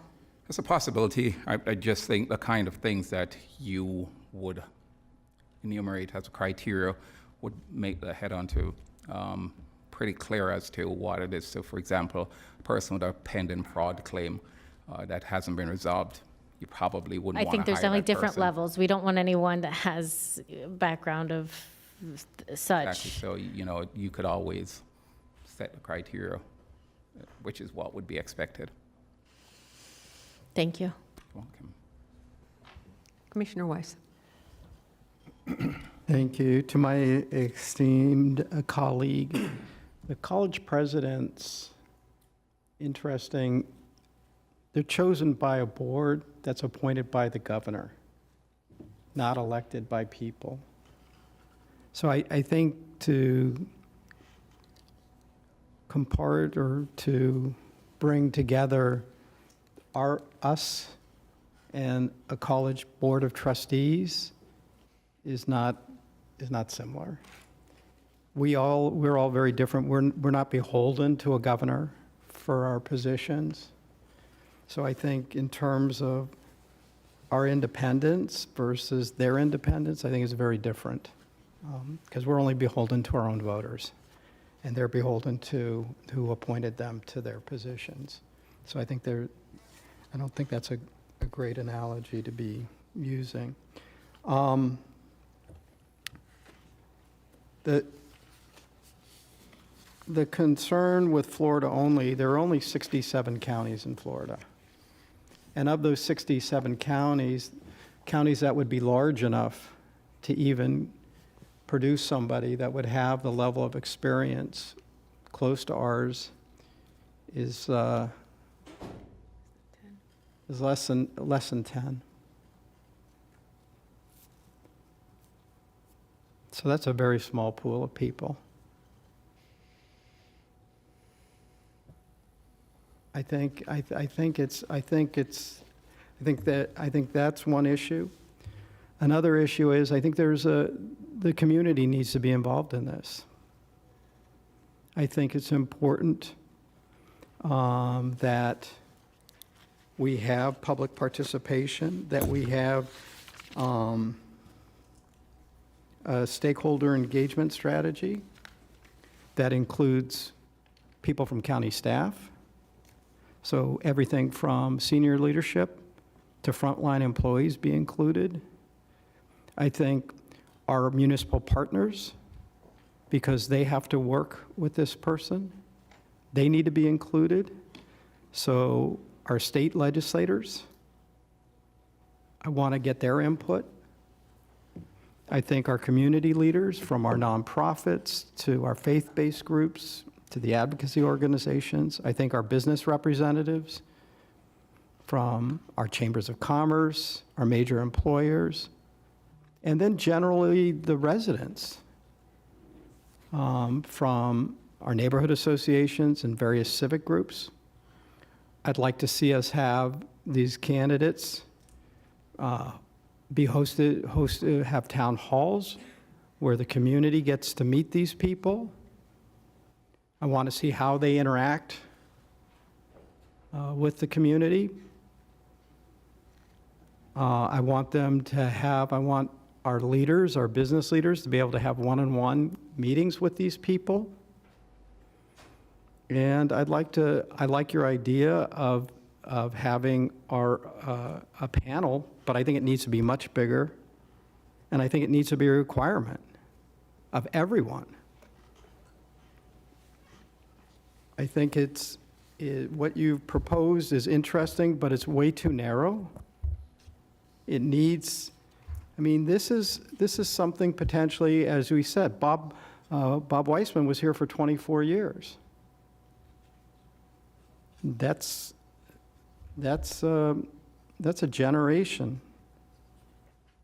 And to go rushing into this, there's no benefit. We have very competent people here to run this county today without having to appoint somebody and have to do this in 2 weeks. To me, that's just insane. A job that pays over $400,000 a year plus benefits, and we're going to make a decision in 2 weeks? I don't know any organization this size that would do something like that. I think it's a disservice to the community that we don't do the work, the hard work, and deliver them with alternatives and choices that people have an opportunity to engage in this process. This doesn't happen very often. It's happened twice in 35 years. And to jam this through, it's just, I don't see any benefit. There's no reason for it. Commissioner Weiss, I think your comments are well intended, but I do believe they missed the mark. You indicated that we're not beholden to the governor. Exactly. That's why this process that I've outlined is like comparing apples to roast beef, because we get to designate ourselves who would represent us. I think the process that you've outlined in terms of going and holding community meetings, getting the business community involved, stakeholders, going to churches, having a number of forums, I think that process may be a little bit too broad. I think we need to narrowly tailor that. You've indicated that Bob Weissman being here for 24 years is a generation. I would also recommend to you that nearly 10 years is also a generation. So we should consider that. In terms of moving forward, this process, as you know, puts the power in our hands. We as a board, it doesn't take anything away from us. If we decide that when we've done this process, we've had our board come back to us, our select committee, and we've decided that they have not come with the persons or person who we think is most appropriate, guess what? You still have the opportunity to recommend. It doesn't take any power away from your hands. Now, I understand that your process is well-intended. I do. I just think it's much more of a broad process than we're looking for here today. You indicated that the state of Florida, and you also said that smaller counties, individuals who've run smaller counties may not be qualified. I would beg to differ. Just because you ran a county that's not as big as Palm Beach County should not throw you out of the mix. What if you've not run the county? What if you've been an assistant county administrator? What if you've been even further down in terms of a deputy city administrator? does that disqualify you from being a part of the process?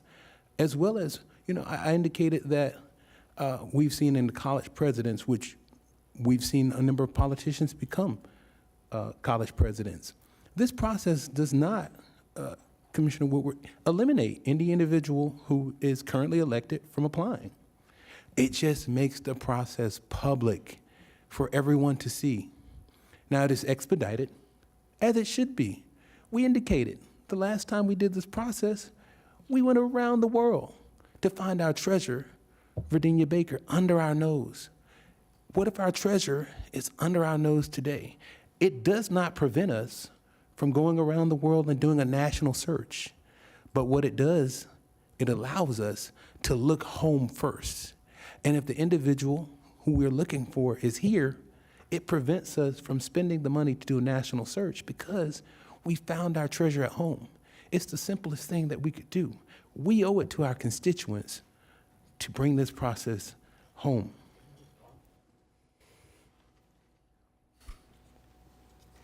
This isn't about power. It's about process.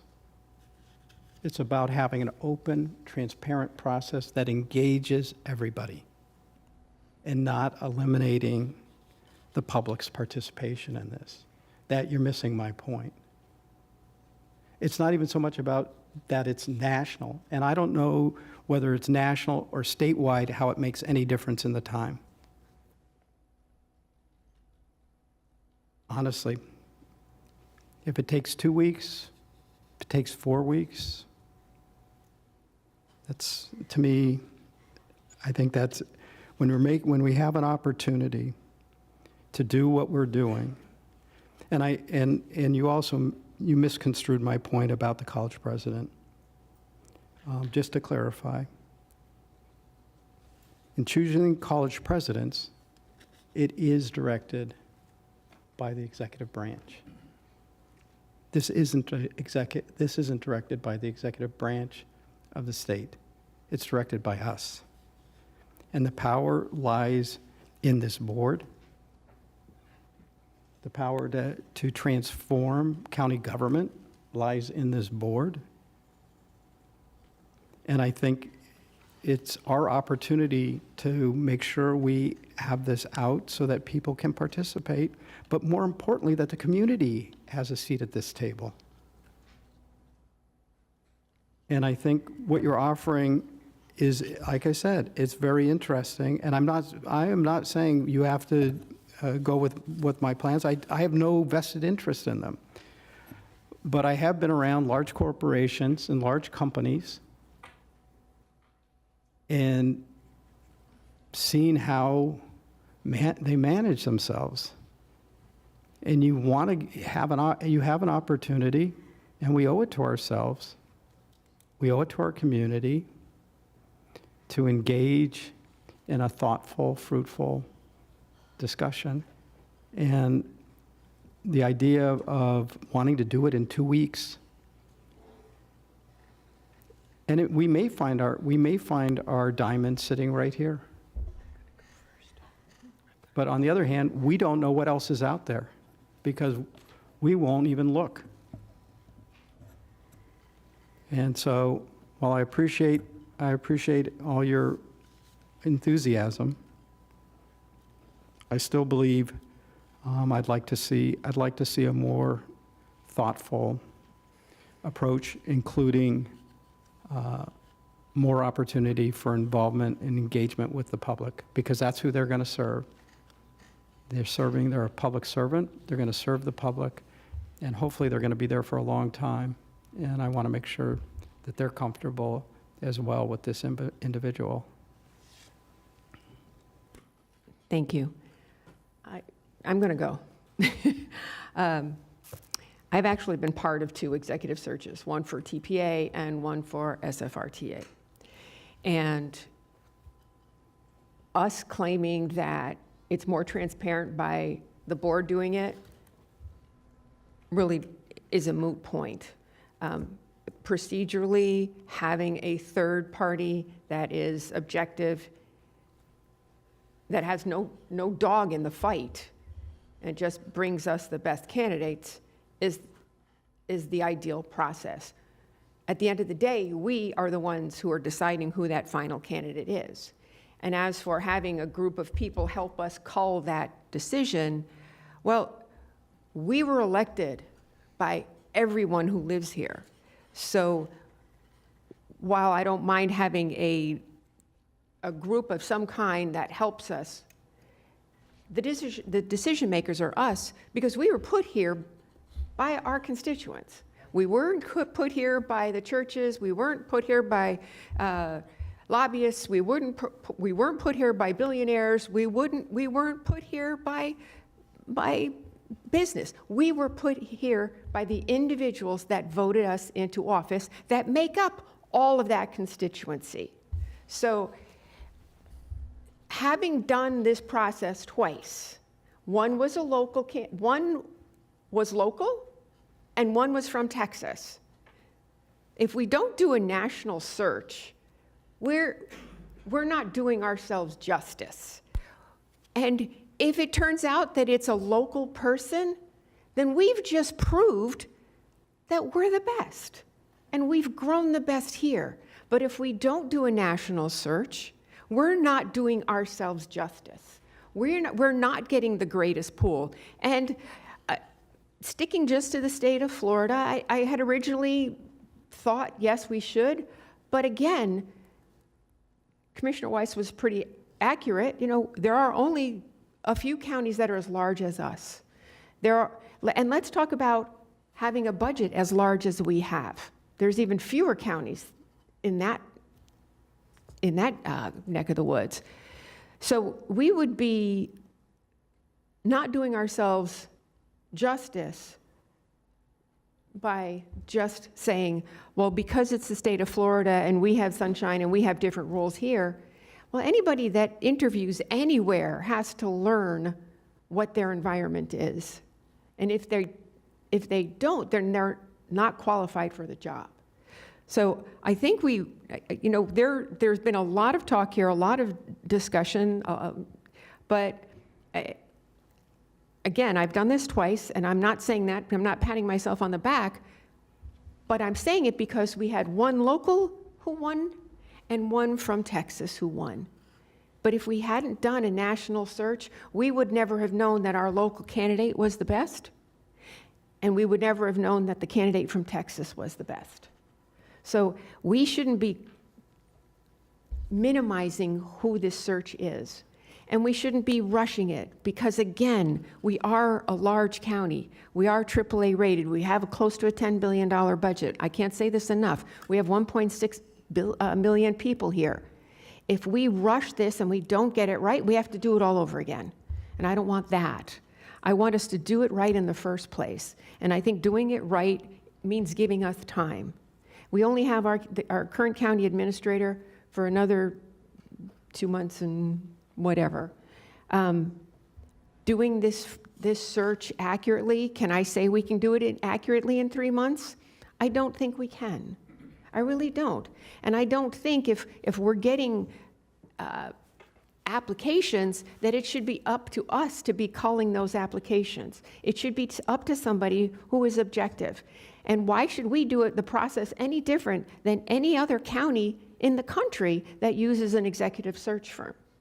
And the institute, what is it? The International City County Management Association has a list on their website, I have it in here somewhere, of about 30 different executive search firms that do this. Some of them only do it in the West, some of them only do it in the East, some of them do it nationwide, but we could probably find 10 search firms that would do this. And that is why we would look to their experience and see how many county administrators positions have you filled? What were the size of those administrators? You know, I mean, if all you did is hire city managers, then you're not the company for the job. But for us to say that we're the experts in this, we're not. There are people that are experts that can bring the correct information to us so that what we finally see is the best that we can get. So I appreciate everybody's input on this, and there's more lights on, so there's more voices to be heard. But I just want to say that this is not an easy process, and it's not one that should be done rapidly just because. We are a leading county in the country. Let's take our time and put somebody in place who can take us into the future. Commissioner Powell. Madam Mayor, you respectfully, your points are well taken, and I understood everything that you indicated. And once again, both yourself and Commissioner Wise have indicated that this would take away the opportunity to do a national search, and it wouldn't. It simply allows us the opportunity to start the process a little bit more expeditiously. And if we find... I disagree, but I'm just saying, I disagree. And respectfully, it's in writing. So there, you can disagree, but we've already put it in writing. So it says right here in black and white,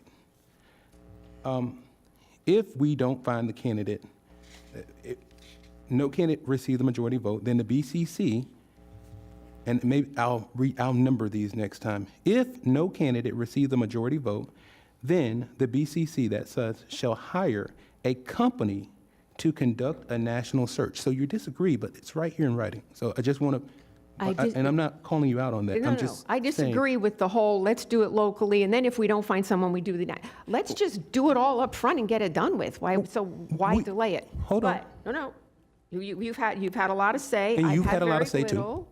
And last week, let me say I'm gonna this. pass it on. Let me finish this. Last week, we sat here while some of our commissioners were gone. And you all started a conversation with regard to bringing Bob Weissman back. And you were okay with that. So we'll stay, let me finish. I let you finish. Let me finish. You let me finish. Thank you very much. I appreciate that. Thank you. I didn't think it was appropriate at the time, because that process you started outlining didn't even include all commissioners. So this process includes all of us, and you want to subjugate this process. I don't think that's fair or right or accurate. I'm not subjugating the process, and we started the discussion last week. It was not going to be a discussion that was decided last week because we weren't all here. So I will not accept that we were trying to make a decision last week. It was improper. It shouldn't have started. I can't help it if people left the meeting and it was on the docket. So, again, we have more lights on. Commissioner Woodward, you're next. Okay, thank you. To go back just a little bit, Commissioner Weiss, I agree with Commissioner Powell. That was broad, having all of those public meetings and everything, and we are the people's representative in this, and as we like to remind ourselves and others, and there's only a few positions that report directly to us, and this is one of those positions. And we are a working board, and this is something, again, in other conversations I've had with people, other executive directors for, I don't know, chambers or different groups. I mean, they have some say in who's on their board. Their boards, they see them once a month when they have a meeting. There's just, it's different. I speak to our administrator potentially 7 days a week, on holidays, on weekends. We are a working board. So this person that we are hiring is going to be working directly with us, not industry, not outside sources. Yes, I will listen to them. The lobbying has been intense already. I expect that to continue. But us putting a citizens advisory board with a large number of people together, whatever lobbying has been coming towards us will be directed towards them and then eventually filtered to us, if that's how this process is going to be. And honestly, I can't think of any poor person right now I would want to put in that position as my representative. I'll take the heat on that. I'll take the lobbying. I've been taking every phone call that comes to me, but that's part of what I asked for when I ran for this position. And I think all of us expected that too. We hear from our constituents, far and wide on different issues, and this is one that we should hear from them ourselves. This decision will be ours, and we will have to answer for that. So that being said, one of the problems that I had in here was just having this extra committee that we appoint someone, as I said, I would rather take the calls myself. I would rather take the lobbying directly, whatever's going to come for these candidates. I think it should come to us. The decision is ultimately ours. I don't want to put a regular citizen through that process. And, you know, again, just to remind everyone, like, we are a working board. We're here multiple days a week in this building, meeting with our administrator, meeting with the assistant administrators. We're very, very involved. And even, I know I brought up the universities, but I mean, let's face it, I think a lot of university presidents, their big job is fundraising and you know, publicity for their campus. It's not working with like professors or department heads and different, you know, it's a different job altogether. What this is a very labor-intense job, answering to us and managing 7,000 employees under a multitude of departments. So with all that in mind, you know, I think that you may be right. We may find our treasure at home. I kind of think we will. But then again, I think that we need a search part of this. But as far as putting that onus on any of the citizens of this county, I'd rather take their phone calls. I don't see the need in creating a steering committee or a task force or any of this other stuff. Ultimately, this position works for the Board of County Commissioners, and we have been elected by the people of this county to make that decision. So I don't know if that clarifies the timeline of all of this stuff, but it is our job to do so. Well, 1 second, and let me clarify something. While talking about an interim administrator was not on the agenda last week, the original discussion that then had everyone coming and speaking opened the door to that discussion. And it just so happened that we had 2 commissioners that had to leave the meeting early. So when we finally got to that topic, we were not a full board. And Commissioner Weiss, actually Commissioner Flores has had its light on for a while, and let me rephrase that. Vice Mayor Baxter has had her light on also. So Vice Mayor. I'll defer to Commissioner Flores. Go ahead. It's hard keeping track, let me tell you. Yes. So, Commissioner Woodward, I love your comments. I think you're absolutely on the nose on this one. At the end of the day, we are the board and the body that will ultimately decide who becomes the next county administrator. So, thank you for saying that, because I think that has been lost in this conversation. I think Commissioner Powell has stated a couple of times that we would have the power, as and he referred to it, to ultimately make the decision, but it is our decision. And you guys keep throwing around, let's do this right. But ultimately, let's do this right, whatever that process is whatever this board sets. So if we decide to do it A, B, or C, whichever way we decide to do it, that's going to be the right way, because that's the way we chose to do this search. So I want to also clarify that we are ultimately in the driver's seat, and we get to decide how we want this process to shape up. I want to talk about my experience. I was part of the TPA when we hired the executive director. And beyond that, not only did I sit on the executive board, I also was appointed or selected or chosen or voluntold, exactly, to be part of the selection criteria to narrow this down. And there was a lot of applicants that came from all over the place, and ultimately the criteria is just an open door. If you meet that minimum threshold, you are now able to participate in this. And let me tell you, I went through hundreds of applications, and the little selection committee came together and said, why aren't we getting good candidates? And the executive firm said, well, it's seen as there are some internal candidates that are seen as the favorite, and they don't want to put their application in. That is going to be the same exact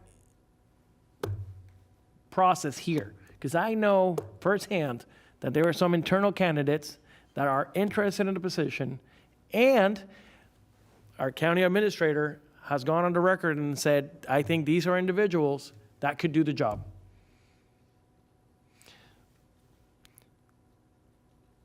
We have gone through this process 9 years ago.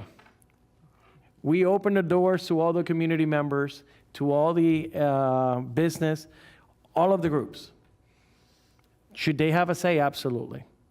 But should this process take more than a year? No. And at the end of the day, that came down to a 4-3 vote. A year-long process, we let everybody speak, we let everybody have a say, and it was still a split vote. It was a 4-3 vote. There was never going to be one knight in shining armor that's going to come before us and we're going to say, thank you, Lord. We're all going to have 7 different opinions, as we can see clearly from this conversation. I've tried to stay relaxed. I tried to stay back and not say too much because I want to see where everybody's at. But I don't think there's one clear, right process that is going to be, selected. It's whatever we choose to do. We have great people internally. I don't mind narrowing it down to that local or Florida only first. And if we find that these individuals are not what we want, then we go a national search. And by the way, if we already narrowed it down, it's going to be more inviting for people nationally to want to come in. So from that standpoint, I agree. I think there are things in this plan that Commissioner Powell has proposed that I would like to add to. I think the community needs to be involved. I think there needs to be a couple of more bullet points added where they get to have a say. Do they have the final say? Absolutely not. I think ultimately this is a working board, as Commissioner Woodward said, and we ultimately make the decision. But should they be at some point in there have a bullet point where they get to meet with the individuals? Absolutely. Thank you. Vice Mayor Baxter. Thank you, Commissioner Woodward. I do agree. And also Commissioner Flores, except with the addition of, you're saying community input, I have a question for you. Public meeting and all. Would you, so in what Commissioner Powell has given to us, we would receive Meeting and they're talking to them. That, I think that, how they interact with the public and how their perception of them is. They feel like they're open-minded and willing to listen to them. And again, understand everybody's always on their best behavior during this. But at least if somebody can't control themselves in that kind of an environment, it's important that we find that out. I think another thing that's really important, we have union contracts here, and how these people interact with the unions and their ability to, with our labor leaders. I think that's an important thing for us to be able to ascertain as well. So past experience with having that kind of experience, negotiating union contracts. Chief, I mean, you've been on both sides of that, I think, and can I think provide us some input as to the skills or the kind of experience and how that could benefit a candidate to be able to help us in that role too.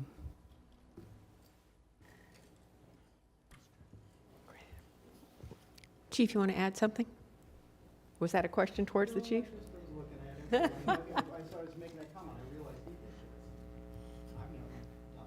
No, nor we as a board should be, but Chief, you want to just weigh in or not, or? Oh, no, I think that the commissioner is correct in that certainly you do have to be able to navigate many different environments, and certainly the union environment is unique, and it helps to have some experience in that arena. Thank you. Commissioner Woodward, and then Commissioner Flores, and then I actually have something that I'd like to say. Thank you. I just wanted to address what Commissioner Weiss was saying, and, I absolutely believe that the person should be able to communicate to the public. I just wanted to make sure that as part of the hiring process, if we're bringing someone from the outside, they would definitely be at a disadvantage to come in and be able to communicate effectively with the community on certain questions and issues. And, I don't want this don't want it to become a political campaign or, a big event on who's the most popular, who's whatever, because someone may not be a bright, big, shining star. There might be a little rust on them that has to get knocked off once they're in the county. And, well, there's rust on all of us. But yes, I agree. They definitely have to be able to communicate with the public, but I don't know the interview process will be the best vetting for that. But I don't know how. Thank you. Commissioner Flores? I'll keep mine brief. Regarding that communications point and to many other different points, I consider these that are preferences from all 7 of us. Commissioner Woodward doesn't need a eloquent speaker. Maybe Commissioner Weiss does. These are not criteria we should be putting down on paper. I think these need to be broad, a broad approach. I think what I'm looking for is very simple. Have you managed a fairly large budget? Have you managed a large quantity of employees at a bare minimum requirement of a bachelor's degree? If you can check off those 3 boxes, you should be able to go through the app. And U.S. citizen. So those are my 4 basic criterias. But everything else after that it's up to our interpretation of choosing who we want leading the county forward. Thank you. Thank you. Commissioner Weiss, before you go, actually, I want to add a little for the criteria, and I did say these last week, but I think they bear repeating. We are a county with over 35 departments, so management of multiple amounts of departments is important. We are a $9 billion budget, so obviously managing a budget of size is, if your largest budget is $800,000, I don't know how you're going to manage a budget of $9 billion. Have knowledge to deal with the thousands of cost centers we have. Again, we have 1,300 pages of line item budgets, and there's a cost center on each one of those pages, at least one. So you have to be able to deal with a multitude of cost centers. You have to be able to deal with over 7,000 employees. Now, there may not be anybody out there that has the ability to deal with 7,000 employees. But if you only dealt with 700, that's not a comparison. The ability, knowledge of the fact that we have different cost centers. We have an airports, utilities, public safety, emergency management, planning and zoning, real estate. You have to, I don't want on-the-job training. I want people that are familiar. And the ability to work with all of our partners, our 39 municipalities, I don't know how many taxing districts there are in the county, but there are plenty of them. I think there's over 200 and something. Last I checked. So somebody who's been able to deal with other taxing districts and who has a demonstrated record in government administration and handling complex county issues. I don't want on-the-job training. I want somebody that has a broad experience and broad knowledge. But there's 2 things we haven't actually addressed that I think are important. One is, if we make this process too quick and we find somebody who might be from Jacksonville, right? They're going to have to give notice to whoever they're working for. And it's really not fair for them to give 30 days notice if they're in the same position we're in. So I want to add that to the record for the time frame in which we're trying to get this done. And because of that, I don't think we can get this process done in 2.5 months. So we also have to have some strategy if in fact we need an interim administrator. These are just thoughts. And I know it's more to the conversation, and I know it's 4:42, but I don't want us to rush.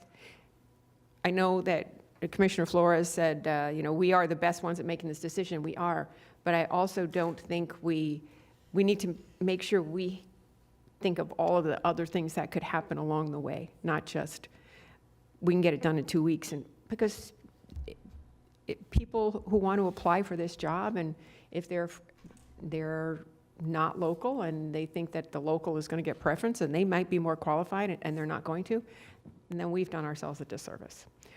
Commissioner Weiss. Thank you, Mayor. Yeah, I appreciate your comment on the interim. I think I mean, that's something I think we need to talk about today is, I mean, are we going to allow somebody, my preference would be that whoever we appoint as interim, not be a part of the process. I agree. And so I think we need to that's my preference, and I want to make that known. And so because that might have an impact on who is willing to do what, based on what their desires are. So I want to put that out there. Commissioner Flores. So, adding to that, I think we should let them apply, go through the process. If, then we can see the pool that applied, and whoever didn't apply, then we can choose from that pool internally. And I'm using the word internally, doesn't have to be. I'm just saying let the individuals apply. According to this process, it would be sometime in April. If that's what carries forward, then we can see what pool of talent is left out of that. Thank you. Commissioner Powell. Thank you, Madam Mayor. And I was going to say there's a motion and a second on the floor. The next process with regard to an interim, if we would like to have that conversation, I think it would be best if we take this vote and then talk about an interim after we've taken the vote. So I want to move forward with the vote, if that's okay. So we have a motion and a second, and I have Could we Commissioner- just clarify what The the motion motion is, please? Thank you, Commissioner Woodward.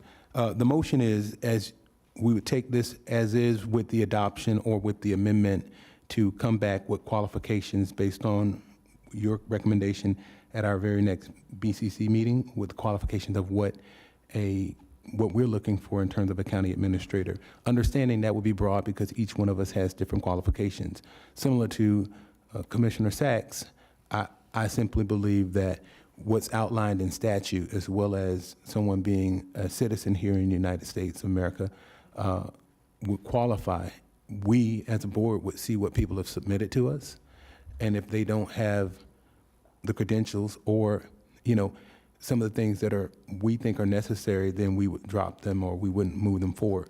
Commissioner Weiss indicated earlier that somebody has to communicate effectively. Well, I know people who speak 5 languages, who have master's degrees, doctoral degrees, and law degrees, who may not be, to some of our standards, the most effective communicator, but as Commissioner Woodward said, would do a bang-em-up job, would be very effective as a county administrator. Do we disqualify those individuals and say, well, they don't speak very well to the public? They speak 5 languages. Sometimes it's very difficult when English is not your first language to be, a bombastic speaker to a crowd and wow them and make them say, wow, I'm inspired. I didn't say you said that, sir, but you did say they need to be able to speak and communicate their point effectively, clearly, but sometimes if people speak several languages, what may be clear to me may not be clear to you. Thank you. Well, you should hit your mic so that the rest of the world can hear what you have to say instead of whispering it to me. Okay. Hold on. Just a point of order on Commissioner Powell's motion. Are you amending or changing the April 1st date since we're going to do the criteria on the 27th? Commissioner Flores, if that's necessary to adjust in order for us to have qualifications, then we would adjust those dates as deemed necessary to make sure that they fit for Commissioner Woodward's recommendation of having qualifications. But I don't want to get caught up on the qualifications, because if we do, and we only consider voting on qualifications, it will take us several meetings to determine what the qualifications will be. What would be the next meeting after April 1st? Do we amend it to, instead of April 1st, to April 8th? Go ahead, Ms. Baker. If I remember correctly, we were going to bring you back the qualifications at the zoning meeting next week. Yes, sir. My point of clarity is, on here, it states, on the April 1st meeting, they will announce a number of candidates. So I'm assuming that would be the closing window. So I guess what I'm saying is if we're gonna create the criteria on the 27th and it would still close on the 31st, that only allows for 4 days.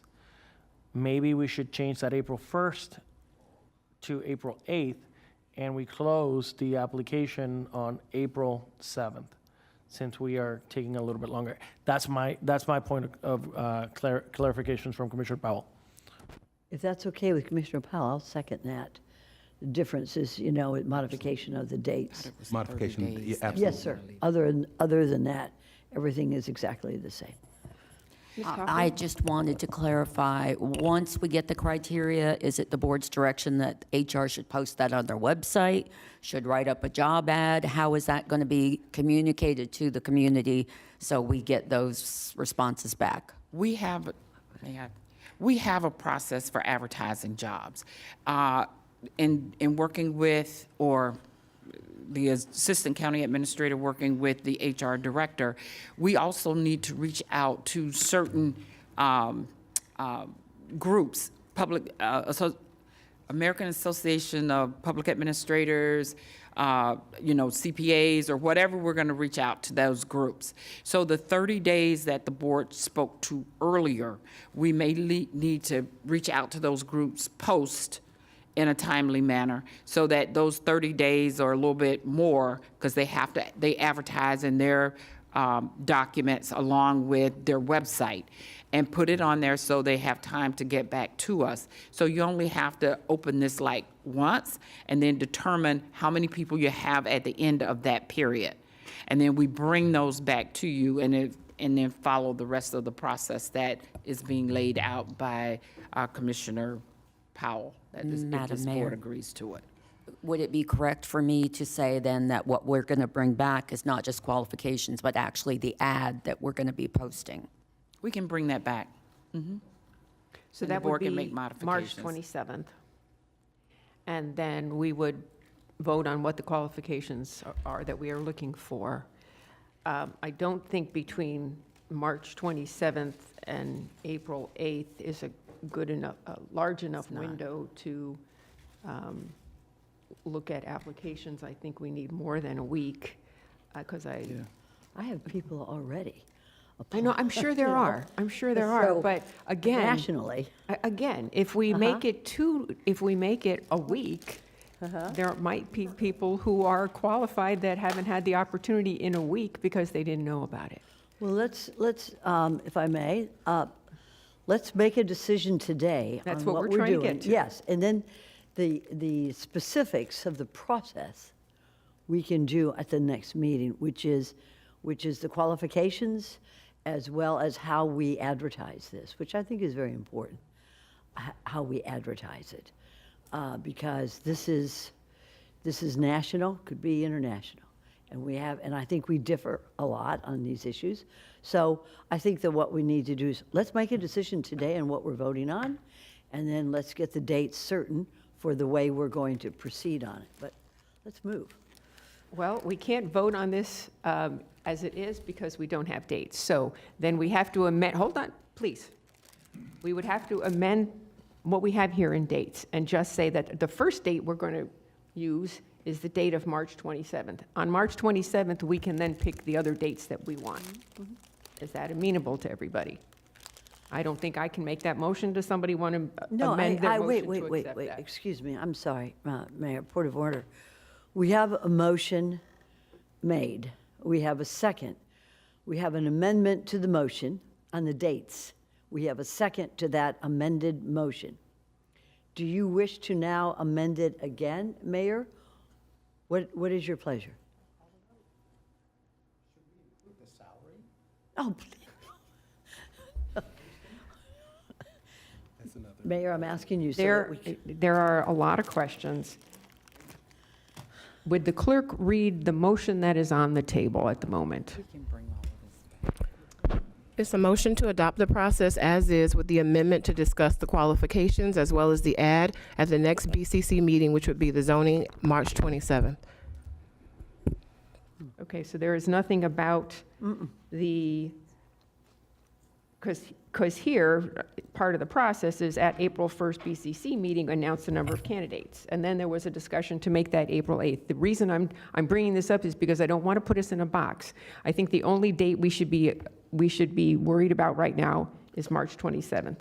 Is that agreeable with the board? No, I just want a clarification that the motion, excuse me, I'm eating peanut butter. The motion is the one that was made by Commissioner Powell. And what I would suggest is that he would read it again so that the clerk is clear as to exactly what we will be voting on. And then with the amended dates that you agreed to, Commissioner, would you, with the mayor's permission, would you like to do that? Commissioner Powell, what do you believe is that we are voting on today?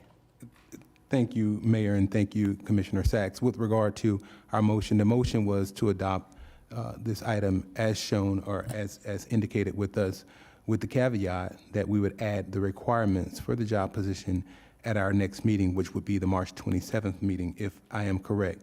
I can amend that motion if you'd like to give us an opportunity to work with staff on the dates that we've outlined in this particular item so that the dates are correct and accurate. But I do want to move forward with approving this as we have it today, and the caveat or the amendment that we can work with staff to make sure that the dates work. And then when we come back at our very next meeting, which is March 27th, then we can really talk about what the qualifications are and outline those, what a job description is. Commissioner Weiss indicated what the pay would be, but let's not get bogged down into every detail today. We have an outline of a process that we want to move forward with, a process. And this process keeps everything open and public and allows us to move forward. And if there's amendments and caveats that we need to add as we add, what the qualifications are, what the pay is, what the salary ranges are, then we can do that at our next meeting as we get into the weeds of it. And I second that. You can ask a question, but Ms. Baker, your light is on, would you like to? No? Okay. Commissioner Woodward. Okay, just to clarify, Commissioner Powell, on everything that you just said, I would be open for voting in support of that. We have not discussed anything beyond if there's more than 5 candidates, all of that other stuff that we discussed, we would be then solidifying that at the March 27th meeting?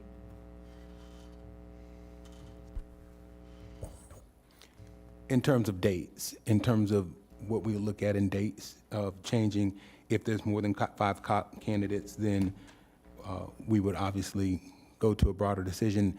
I mean, a board that we would each appoint somebody to. If there's less than 5 candidates, that's still an open process that we would have here today, as indicated on the process that I've outlined. So then we are voting today on more or less than 5 candidates. Yes. We are not voting on the Citizen Advisory Board that you had mentioned. That's in here too. We're not voting on that today. In terms of us selecting individuals, if there's more than 5 candidates, yes. In terms of going around and doing a forum with the candidates in terms of talking in public, and that's not in here. It would be what we've been presented with today. I'm not comfortable with that being a part of this vote. I am good to go with March 27th and then having the discussion for the dates. I know you gave this to us earlier today, but I'm not prepared to add that as part of the vote. So if you would be open to not having that as part of it, I'd be happy to support this with the dates as discussed. Is that something that you'd be open to? Commissioner, what you mean in terms of not having the options between 1 and 2 for 5 or less or 5 or more? Yes, and the citizen group, and I just need a little time to kind of process and digest that. We could discuss it at the March 27th meeting, but I'm not comfortable with voting that we would have this task force, or, like we kind of got stuck on the early part of this. We didn't really get into the discussion on the others. So if you wouldn't mind, I'd like to have that discussion, but next week, once I've had a little time to process it. I'd be open, and thank you for that. And I believe your ideas with regard to looking at that are well-intentioned, and I'm empathetic to that.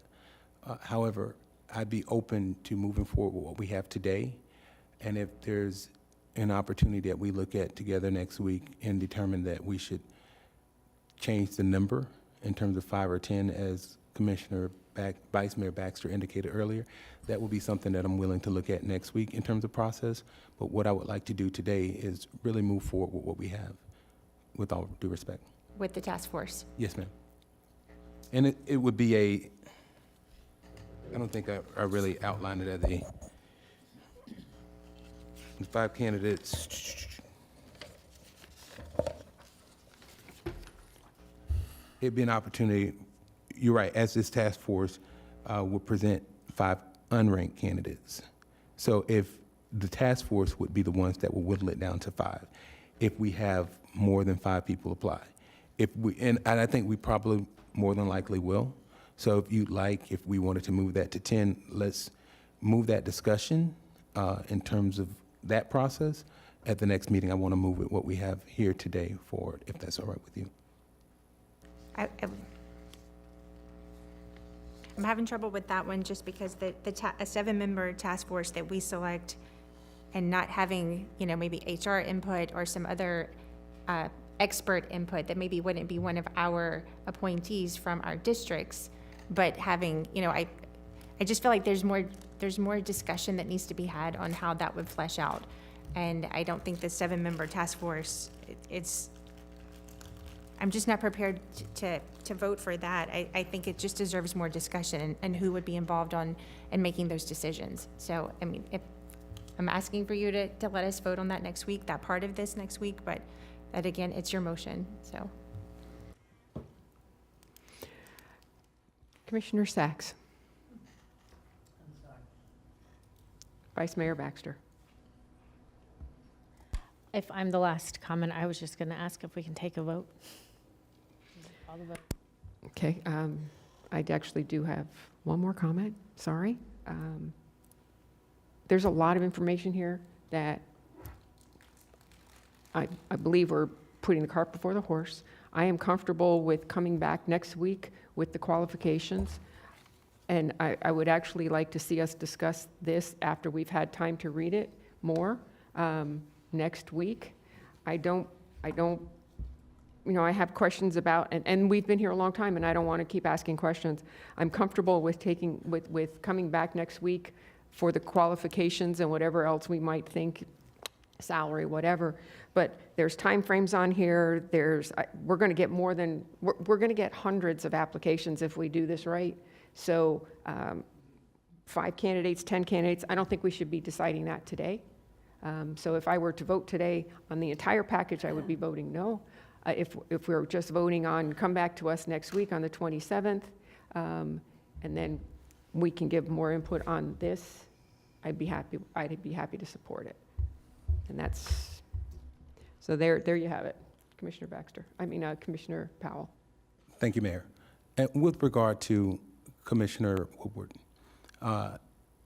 what I'm willing to do in terms of what we have here today, in terms of an amendment, we've got 5 and 10 outlined.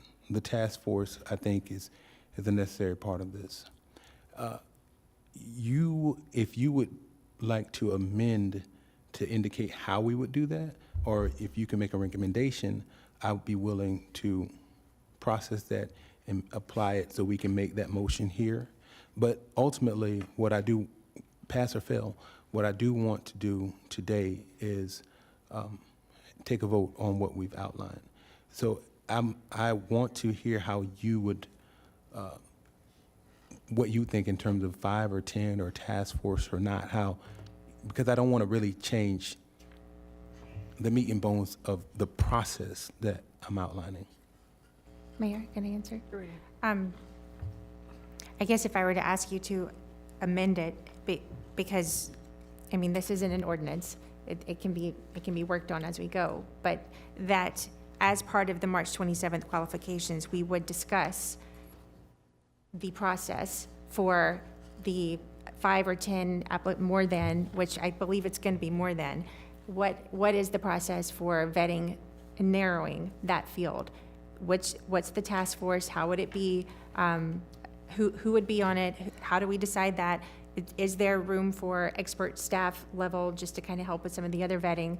And then is there an even higher threshold if it gets into the 50s or the hundreds? Do we then, do we put that on a task force? I mean, we already heard Commissioner Flores mention going through hundreds of these applications. Is there a higher level of threshold in case we do receive them from all over the country that we could give it to, an industry or experts to do this? So it's just, I think that there may be multiple levels to this, but we've definitely put it on the agenda that we will discuss this and decide next week. What is the threshold, and then what's the procedure if it reaches that threshold? Thank you. Commissioner Woodward, I think that is, your question's kind of outlined in process already. If more than 5 people apply, those individuals, of course, already would be going to our HR director. The HR director is involved in the process, as stated. And if it's more than 5 people, that task force that we will select or put together will be vetting individuals that, of course, I believe the HR director is tied into. And next week, we'll also talk about those qualifications. So I think everything you've stated, other than the number 5 or 10, is kind of already outlined. I'm sorry, I didn't see where the HR director is involved with the initial task force. Is it in here? I'm sorry, hold on. Under option 1, the HR director should coordinate the scheduling of the private interviews and with each county. But that's not And- the task force. How is the HR director involved with the task force? I'll need to kind of adjust this, right? The BCC can accept the recommendations from the task force, including nominations. What I have here is, in terms of the HR director working, once we get through the 5 candidates, we can kind of add that caveat that the HR director can work with them throughout the process. But what I want the HR director, of course, involved. Once we've decided what the qualifications are, the HR director has to be involved because they're going to submit those items to the HR director in terms of the process. That's how it is.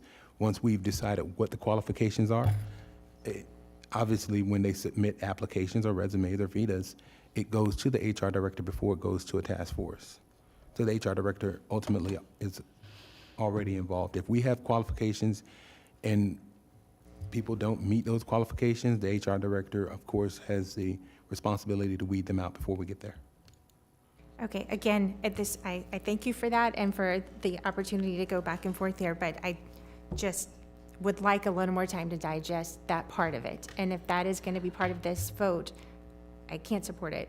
But if it's something that you would be willing to put in that this will be decided next week, then I would be a yes. Mayor, may I reiterate, I'd like to call the vote. Now you have to have a vote on calling the vote. I will get a vote on calling the vote. All those in favor for calling the vote? Aye. Aye. That's 4. All those. I heard you. All those against? Aye. Aye. That's 3. We'll call the vote. I do have, before we do that, You have to vote. Administrator Baker, your light is on. I wanted to just clarify that the HR directors through all of this, not only Palm Beach County, but are always involved closely with it. And I'm also saying our legal HR rep should be involved as well. We don't want to get through this process and then have a major issue at the end of the process. Okay. All those in favor, say aye. Aye. All those opposed, say nay. Nay. Okay. Motion carries 4-3, and there is a flaw in this because it says April 1st meeting under option 2. That means we come back with the criteria on the 27th and in 3 days. So there is a huge flaw in this. Mayor, we already indicated that that date would change to April 8th. Correct. And we also indicated in the motion that we would work with staff We did not to make that those in the adjustments. motion. We did not. No, you did not. Be quiet, please. We did not make that motion. I specifically asked for clarification on dates, and no one gave it to me. No one. I specifically asked for clarifications on dates. No one clarified. The only date that was clarified was March 27th. So, no, we did not clarify that the April 1st was changing. That's not what we voted on today. So this, March 27th, we'll have another discussion. So you will be bringing qualifications to us March 27th. Mayor, permission to speak? Sure. If I recall, part of the motion was to work with staff on the dates. If you missed that, I apologize. However, Ask the clerk. with respect to it, if you want to, if you don't believe that was the motion we made, and if the clerk can restate that motion, if not, we can add that. But I'll admit to you, we can change that. But throwing a tantrum right now. I am not throwing a tantrum. I am trying to clarify because we're rushing this vote. I'm not throwing a tantrum. If you think that's throwing a tantrum, you should see what a tantrum is. But would the clerk please read what we voted on? The motion was to adopt the process as is with the amendment to discuss the qualifications, the ad, and salary at the next BCC meeting, March 27th, with the purpose to create a preference. The discussion was had about perhaps discussing with staff in between, but there was never any finalization made on that.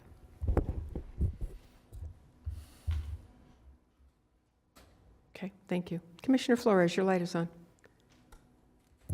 I would like to give staff or our HR team direction without objection to do a study on salary to be presented to us on the March 27th, if possible, and also to perhaps work with Commissioner Woodward, Commissioner Powell, and the rest of the board on the criteria for that task force, and so that we can clean up what the differences are. I would like to, if there's no objections, to bring that back on the 27th. Any objections? No one, seeing none? All righty, so the workshop portion of our meeting is now over. Anyone have BCC comments they'd like to? Commissioner Powell, anything you'd like to add for commissioner comments? Can you come back to me? I have to find my agenda that we've got some comments that we need to add. Commissioner Weiss. Thank you, Mayor. As we know, we now have the boat show going on downtown. I have asked over the years that we look at adjusting the traffic lights because the traffic patterns have changed. I will ask again this year that we please get staff to look at the traffic signals with these changing traffic patterns and get them adjusted. So I know it's not going to be perfect, but it can certainly be better. Thank you. Commissioner Flores. Commissioner Sacks. Yes, I'd like to have a board appointment for District 5 for the Housing Finance Authority, and I'm going to reappoint Lori Dubois, D-U-B-O-W. Thank you. Commissioner Woodward. Okay, first, I would like to make an off-site proclamation for the mayor requesting, declaring May 25th, 2025 as Family Abduction Awareness Day. Second. Thank you. All in favor? Aye. All opposed? See that the motion carries 7-0. Thank you very much. First, I'd like to go ahead and inform the board that at the April 8th meeting, I will need to leave by 12:30. So I've already asked the administrator for any, say, heavy items, maybe me moved earlier in the agenda. I do have a flight that afternoon. And then also, I was contacted by the mayor of Boca Raton that they are going to be, they're signing an agreement with us for the hot team, homeless, I'm not sure. It was a voicemail during this I tried to read. And they will be voting on it on April 8th. And we're asking if we could move it up into our April meetings. I'm really not sure where this stood, but I wanted to ask it in front of the board that request has been made by the city of Boca. I will follow up with staff. Okay. Dollars revenue has to come in because we can barely cover what we're covering. So let me talk to staff, and then I will get back to you as a district Well, maybe commissioner. this is something that she would talk to me about as district commissioner before it comes back to all of you, but I just received it while we were in Okay, here, so. all right. Thank you for that, and I think that's all I have. Thank you for today. Thank you. Vice Mayor Baxter. Oh, thank you, Mayor. Did we? Commissioner Powell? I have it, I'm ready. You're ready? Okay. So I would like to appoint, commissioner appointments or just board comments? So I want to appoint Crochet Mixon to the Housing Finance Authority Board. I'm reappointing Crochet Mixon. I also have to recognize 2 off-site proclamations. One recognizing World Autism Day on April 2nd. During. So you're making a motion for that? Yes, I'm making a motion. Second. Thank you. Got a motion and a second from the Vice Mayor. All in favor? Aye. That I'd motion carries also, 7-0. thank you. I'd like to make a motion for an off-site proclamation to Vietnam War, the Vietnam War commemorative.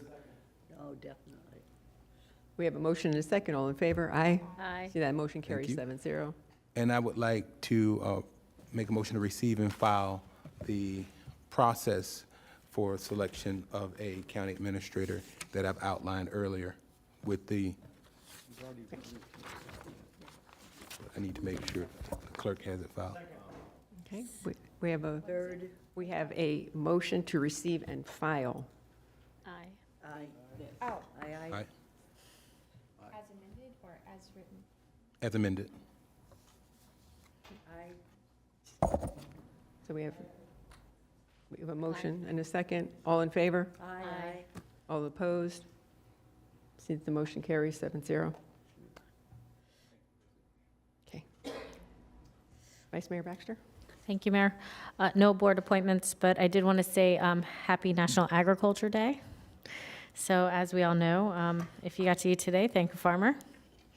I will keep this short because we've been here quite a while, but I do need to thank Commissioner Powell for trying to give, for setting this process in place and trying to give direction at the last meeting, but I'm here for clarification, and I believe everyone should have received a memo of more detailed information of the intention of it was to just make sure that we get the input from the ag community that is impacted by any county-wide comprehensive plan or, amendments that we're doing so that we're not negatively impacting them. And it is to serve as an advisory committee. It already serves in that function. But this just, like when we have any zoning or other things that come to us with recommendations for or against, it'd be the same thing.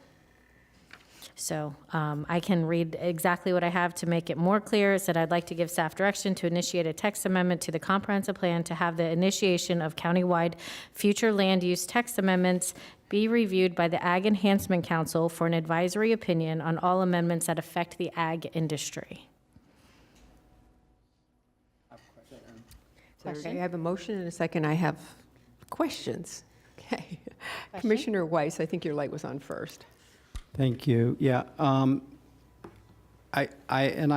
general, I'm supportive of it, but I'd like to get clarification on what is, who makes the determination as its impact on if it needs to go to the Ag Council? I think it would be up to basically anything that would, county-wide, right? We're not talking individual things, but anything that would impact. And I've talked to Pat about this. So Pat, if you want to explain in technical jargon, it'd be greatly appreciated.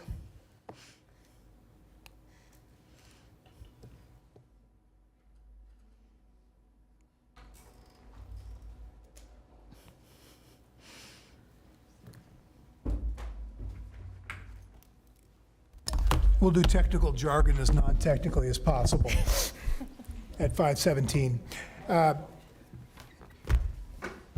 As we shared with the Vice Mayor and think about the opportunity to talk to others as well, we have taken items that have been related to ag industry, whether it was landscape services, equestrian waste, floodplain management, things like that. We've taken that as a matter of practice to the boards before, but that's been staff decisions where we've understood the impacts that we're going to create. That's been done historically. This would and you'd be back for you to transmit a comp plan amendment, but this would effectively memorialize it differently than what we've done as a staff So practice basically, through the just years. a more formal process of something we've been doing informally. Okay, all right, thank you. Commissioner Woodward? Thank you. My question is, if we've been doing this, are there instances where you believe like this should be happening and it hasn't been happening? Like which, could you just give an example? I'm not sure. Well, most recently, well, I could give you an instance of one that's coming up that I think the Ag Enhancement Council should be very involved in, and that is part of the manure conversation when it comes to disposal of equestrian waste. And so there's just different things coming up. The H2A housing is coming up. I think we really want their input on this as well. Has there been any in the past that you believe they were not consulted on? So over the past 2 years, this has been kind of a process of trying to get them more involved, because it really not much in the more recent years. I believe this has been in existence for like 30. I mean, the resolution went back pretty 94, Ron is advising me, 1994. 30 years. And so, I mean, have you ever heard of the Ag Enhancement Council? No. And that is, I guess, the bigger issue that I'm having, is that I think we need to get them more involved, especially the larger we grow. The more urbanized cities tend to push out or stop considering the agriculture as much, and I just want to make sure they're very involved in our process, because they are a top economic contributor to our county. And who all is on this council? Are they appointed by us? So Ron Rice appoints, Well, we can give you some of the delineations, and the board recently amended the resolution of adding some additional members to this particular council. It consists of 11 members. One is an agriculture producer in the ag reserve. One is an ag producer and landowner outside of the ag reserve. One is a representative of the sugarcane industry. Another is an agricultural lender. Another is a plant nursery and or commercial landscape industry representative. One is a marketer, wholesaler, or processor of agriculture products. One is a representative of the ag support industry. One is a vegetable producer from the EAA. One is a representative from the equine industry. And then one is, these are the two new ones that were added. One is going to be a representative from the small farming community, less than 50 acres in size, and one a representative from agritourism. And each of these prescribes who makes the recommendations for the individuals to fill those seats that then come to the Board of County Commissioners for ratification. We'll be coming to the BCC in the next in the next month or so with recommendations from the Farm Bureau and Ag Extension on the two new seats. And are all the seats filled? yeah, so I think one Maybe needs except to for the be new, ratified by us, the board. But we have I say we, it is this board that chooses who gets to be on there, but it's the industry that puts up their nomination. Right. Okay, thank you. Commissioner Flores? Just a quick question. The motion is to bring back a resolution before us? I fail to understand. Right, so however that looks, whether it is just a text amendment to the comprehensive plan or a resolution, but the idea is that we will be sending, But it's coming back to us for final approval? If the board directs it, the next time you would see it would be at initiation at a comp plan hearing. And if the board did approve transmittal, I apologize, you would transmit, and then it would come back for adoption. So you'd see it twice more to public hearing. It would also go to the planning commission for their recommendation. To add the text amendment that she's requesting? Okay, I'm in favor of that. Just, can I clarify? You're asking for every county-initiated text amendment to come? anything that impacts the industry the county-wide industry as a whole. I'm not talking about every single individual project. We would be here for days, but. That's what I want to clarify. And then if it's just a county-initiated item, so it's not a private, so it would come here for initiation, then the board would then decide whether it's an agricultural-related item, and then we would take it to the Ag Enhancement Council? I think staff should be qualified enough to know if the impacts the agricultural industry, unless I'm mistaken. No, as far as development review, like projects, we have been making that determination, and so that's what we've been bringing, as those items come before you. I'm just saying before they come to us, if it is going to impact the agricultural industry, to please at least get the input from that board. Again, such examples are something like the horse manure stuff like H2A housing, things like that. I'm not talking about individual site plans. And some of those items are outside of the regulatory process, right? So I think Ron is also making sure a lot of those things come before the Ag Enhancement Council. I just want to make sure that we're clear, because the direction is initiation of a text amendment. So that means that Are we amending the text on everything initiated in the ag? we do text initiations on a county-wide basis, but it's county-initiated. So it's a county-initiated text amendment to the comprehensive plan, or it could be a ULDC amendment. I just want to make sure that we're clear that the process really makes sense if we initiate something here, and then the board decides whether it should go to the Ag Enhancement Council at that point. Once it's initiated, you're saying? Correct. Yeah, that makes sense. Okay. And then we can decide on a case-by-case basis, because every county Because then it has to initiated come back to us for the actual. For transmittal. Okay. Correct. So does that make this a moot point then? No. So It does sets it this- into a formal process. So does this have any possibility of delaying what it is that we need to do? No, it basically is just another step in the process. If it's a county-initiated text amendment to the comprehensive plan, then it would be initiated by the board, then it would go to the Ag Enhancement Council, and then it would come back for transmittal. That typically is a lengthy process anyway, a few months at least. So there'd be opportunity between initiation and transmittal for it to go to the Ag Enhancement Council. All right, thank you. Thank you. All right, so we have a motion on the table and a second. Do you have the motion and the second? Okay. All in favor? Aye. Any opposed? See that the motion carries 7-0. I did have one more item, and that was, I would like to appoint Elena Pirilakis to the TDC, and that does not need a vote. And Commissioner Sachs, your light is on? I just want to thank the city of Delray Beach for a wonderful St. Patrick's Day parade, and in honor of my son-in-law, Kieran Durnan, who's from Dublin. I want to wish everybody a belated happy St. Patty's Day.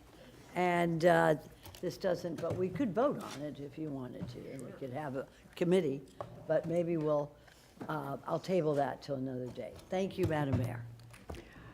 We are adjourned at 5:26.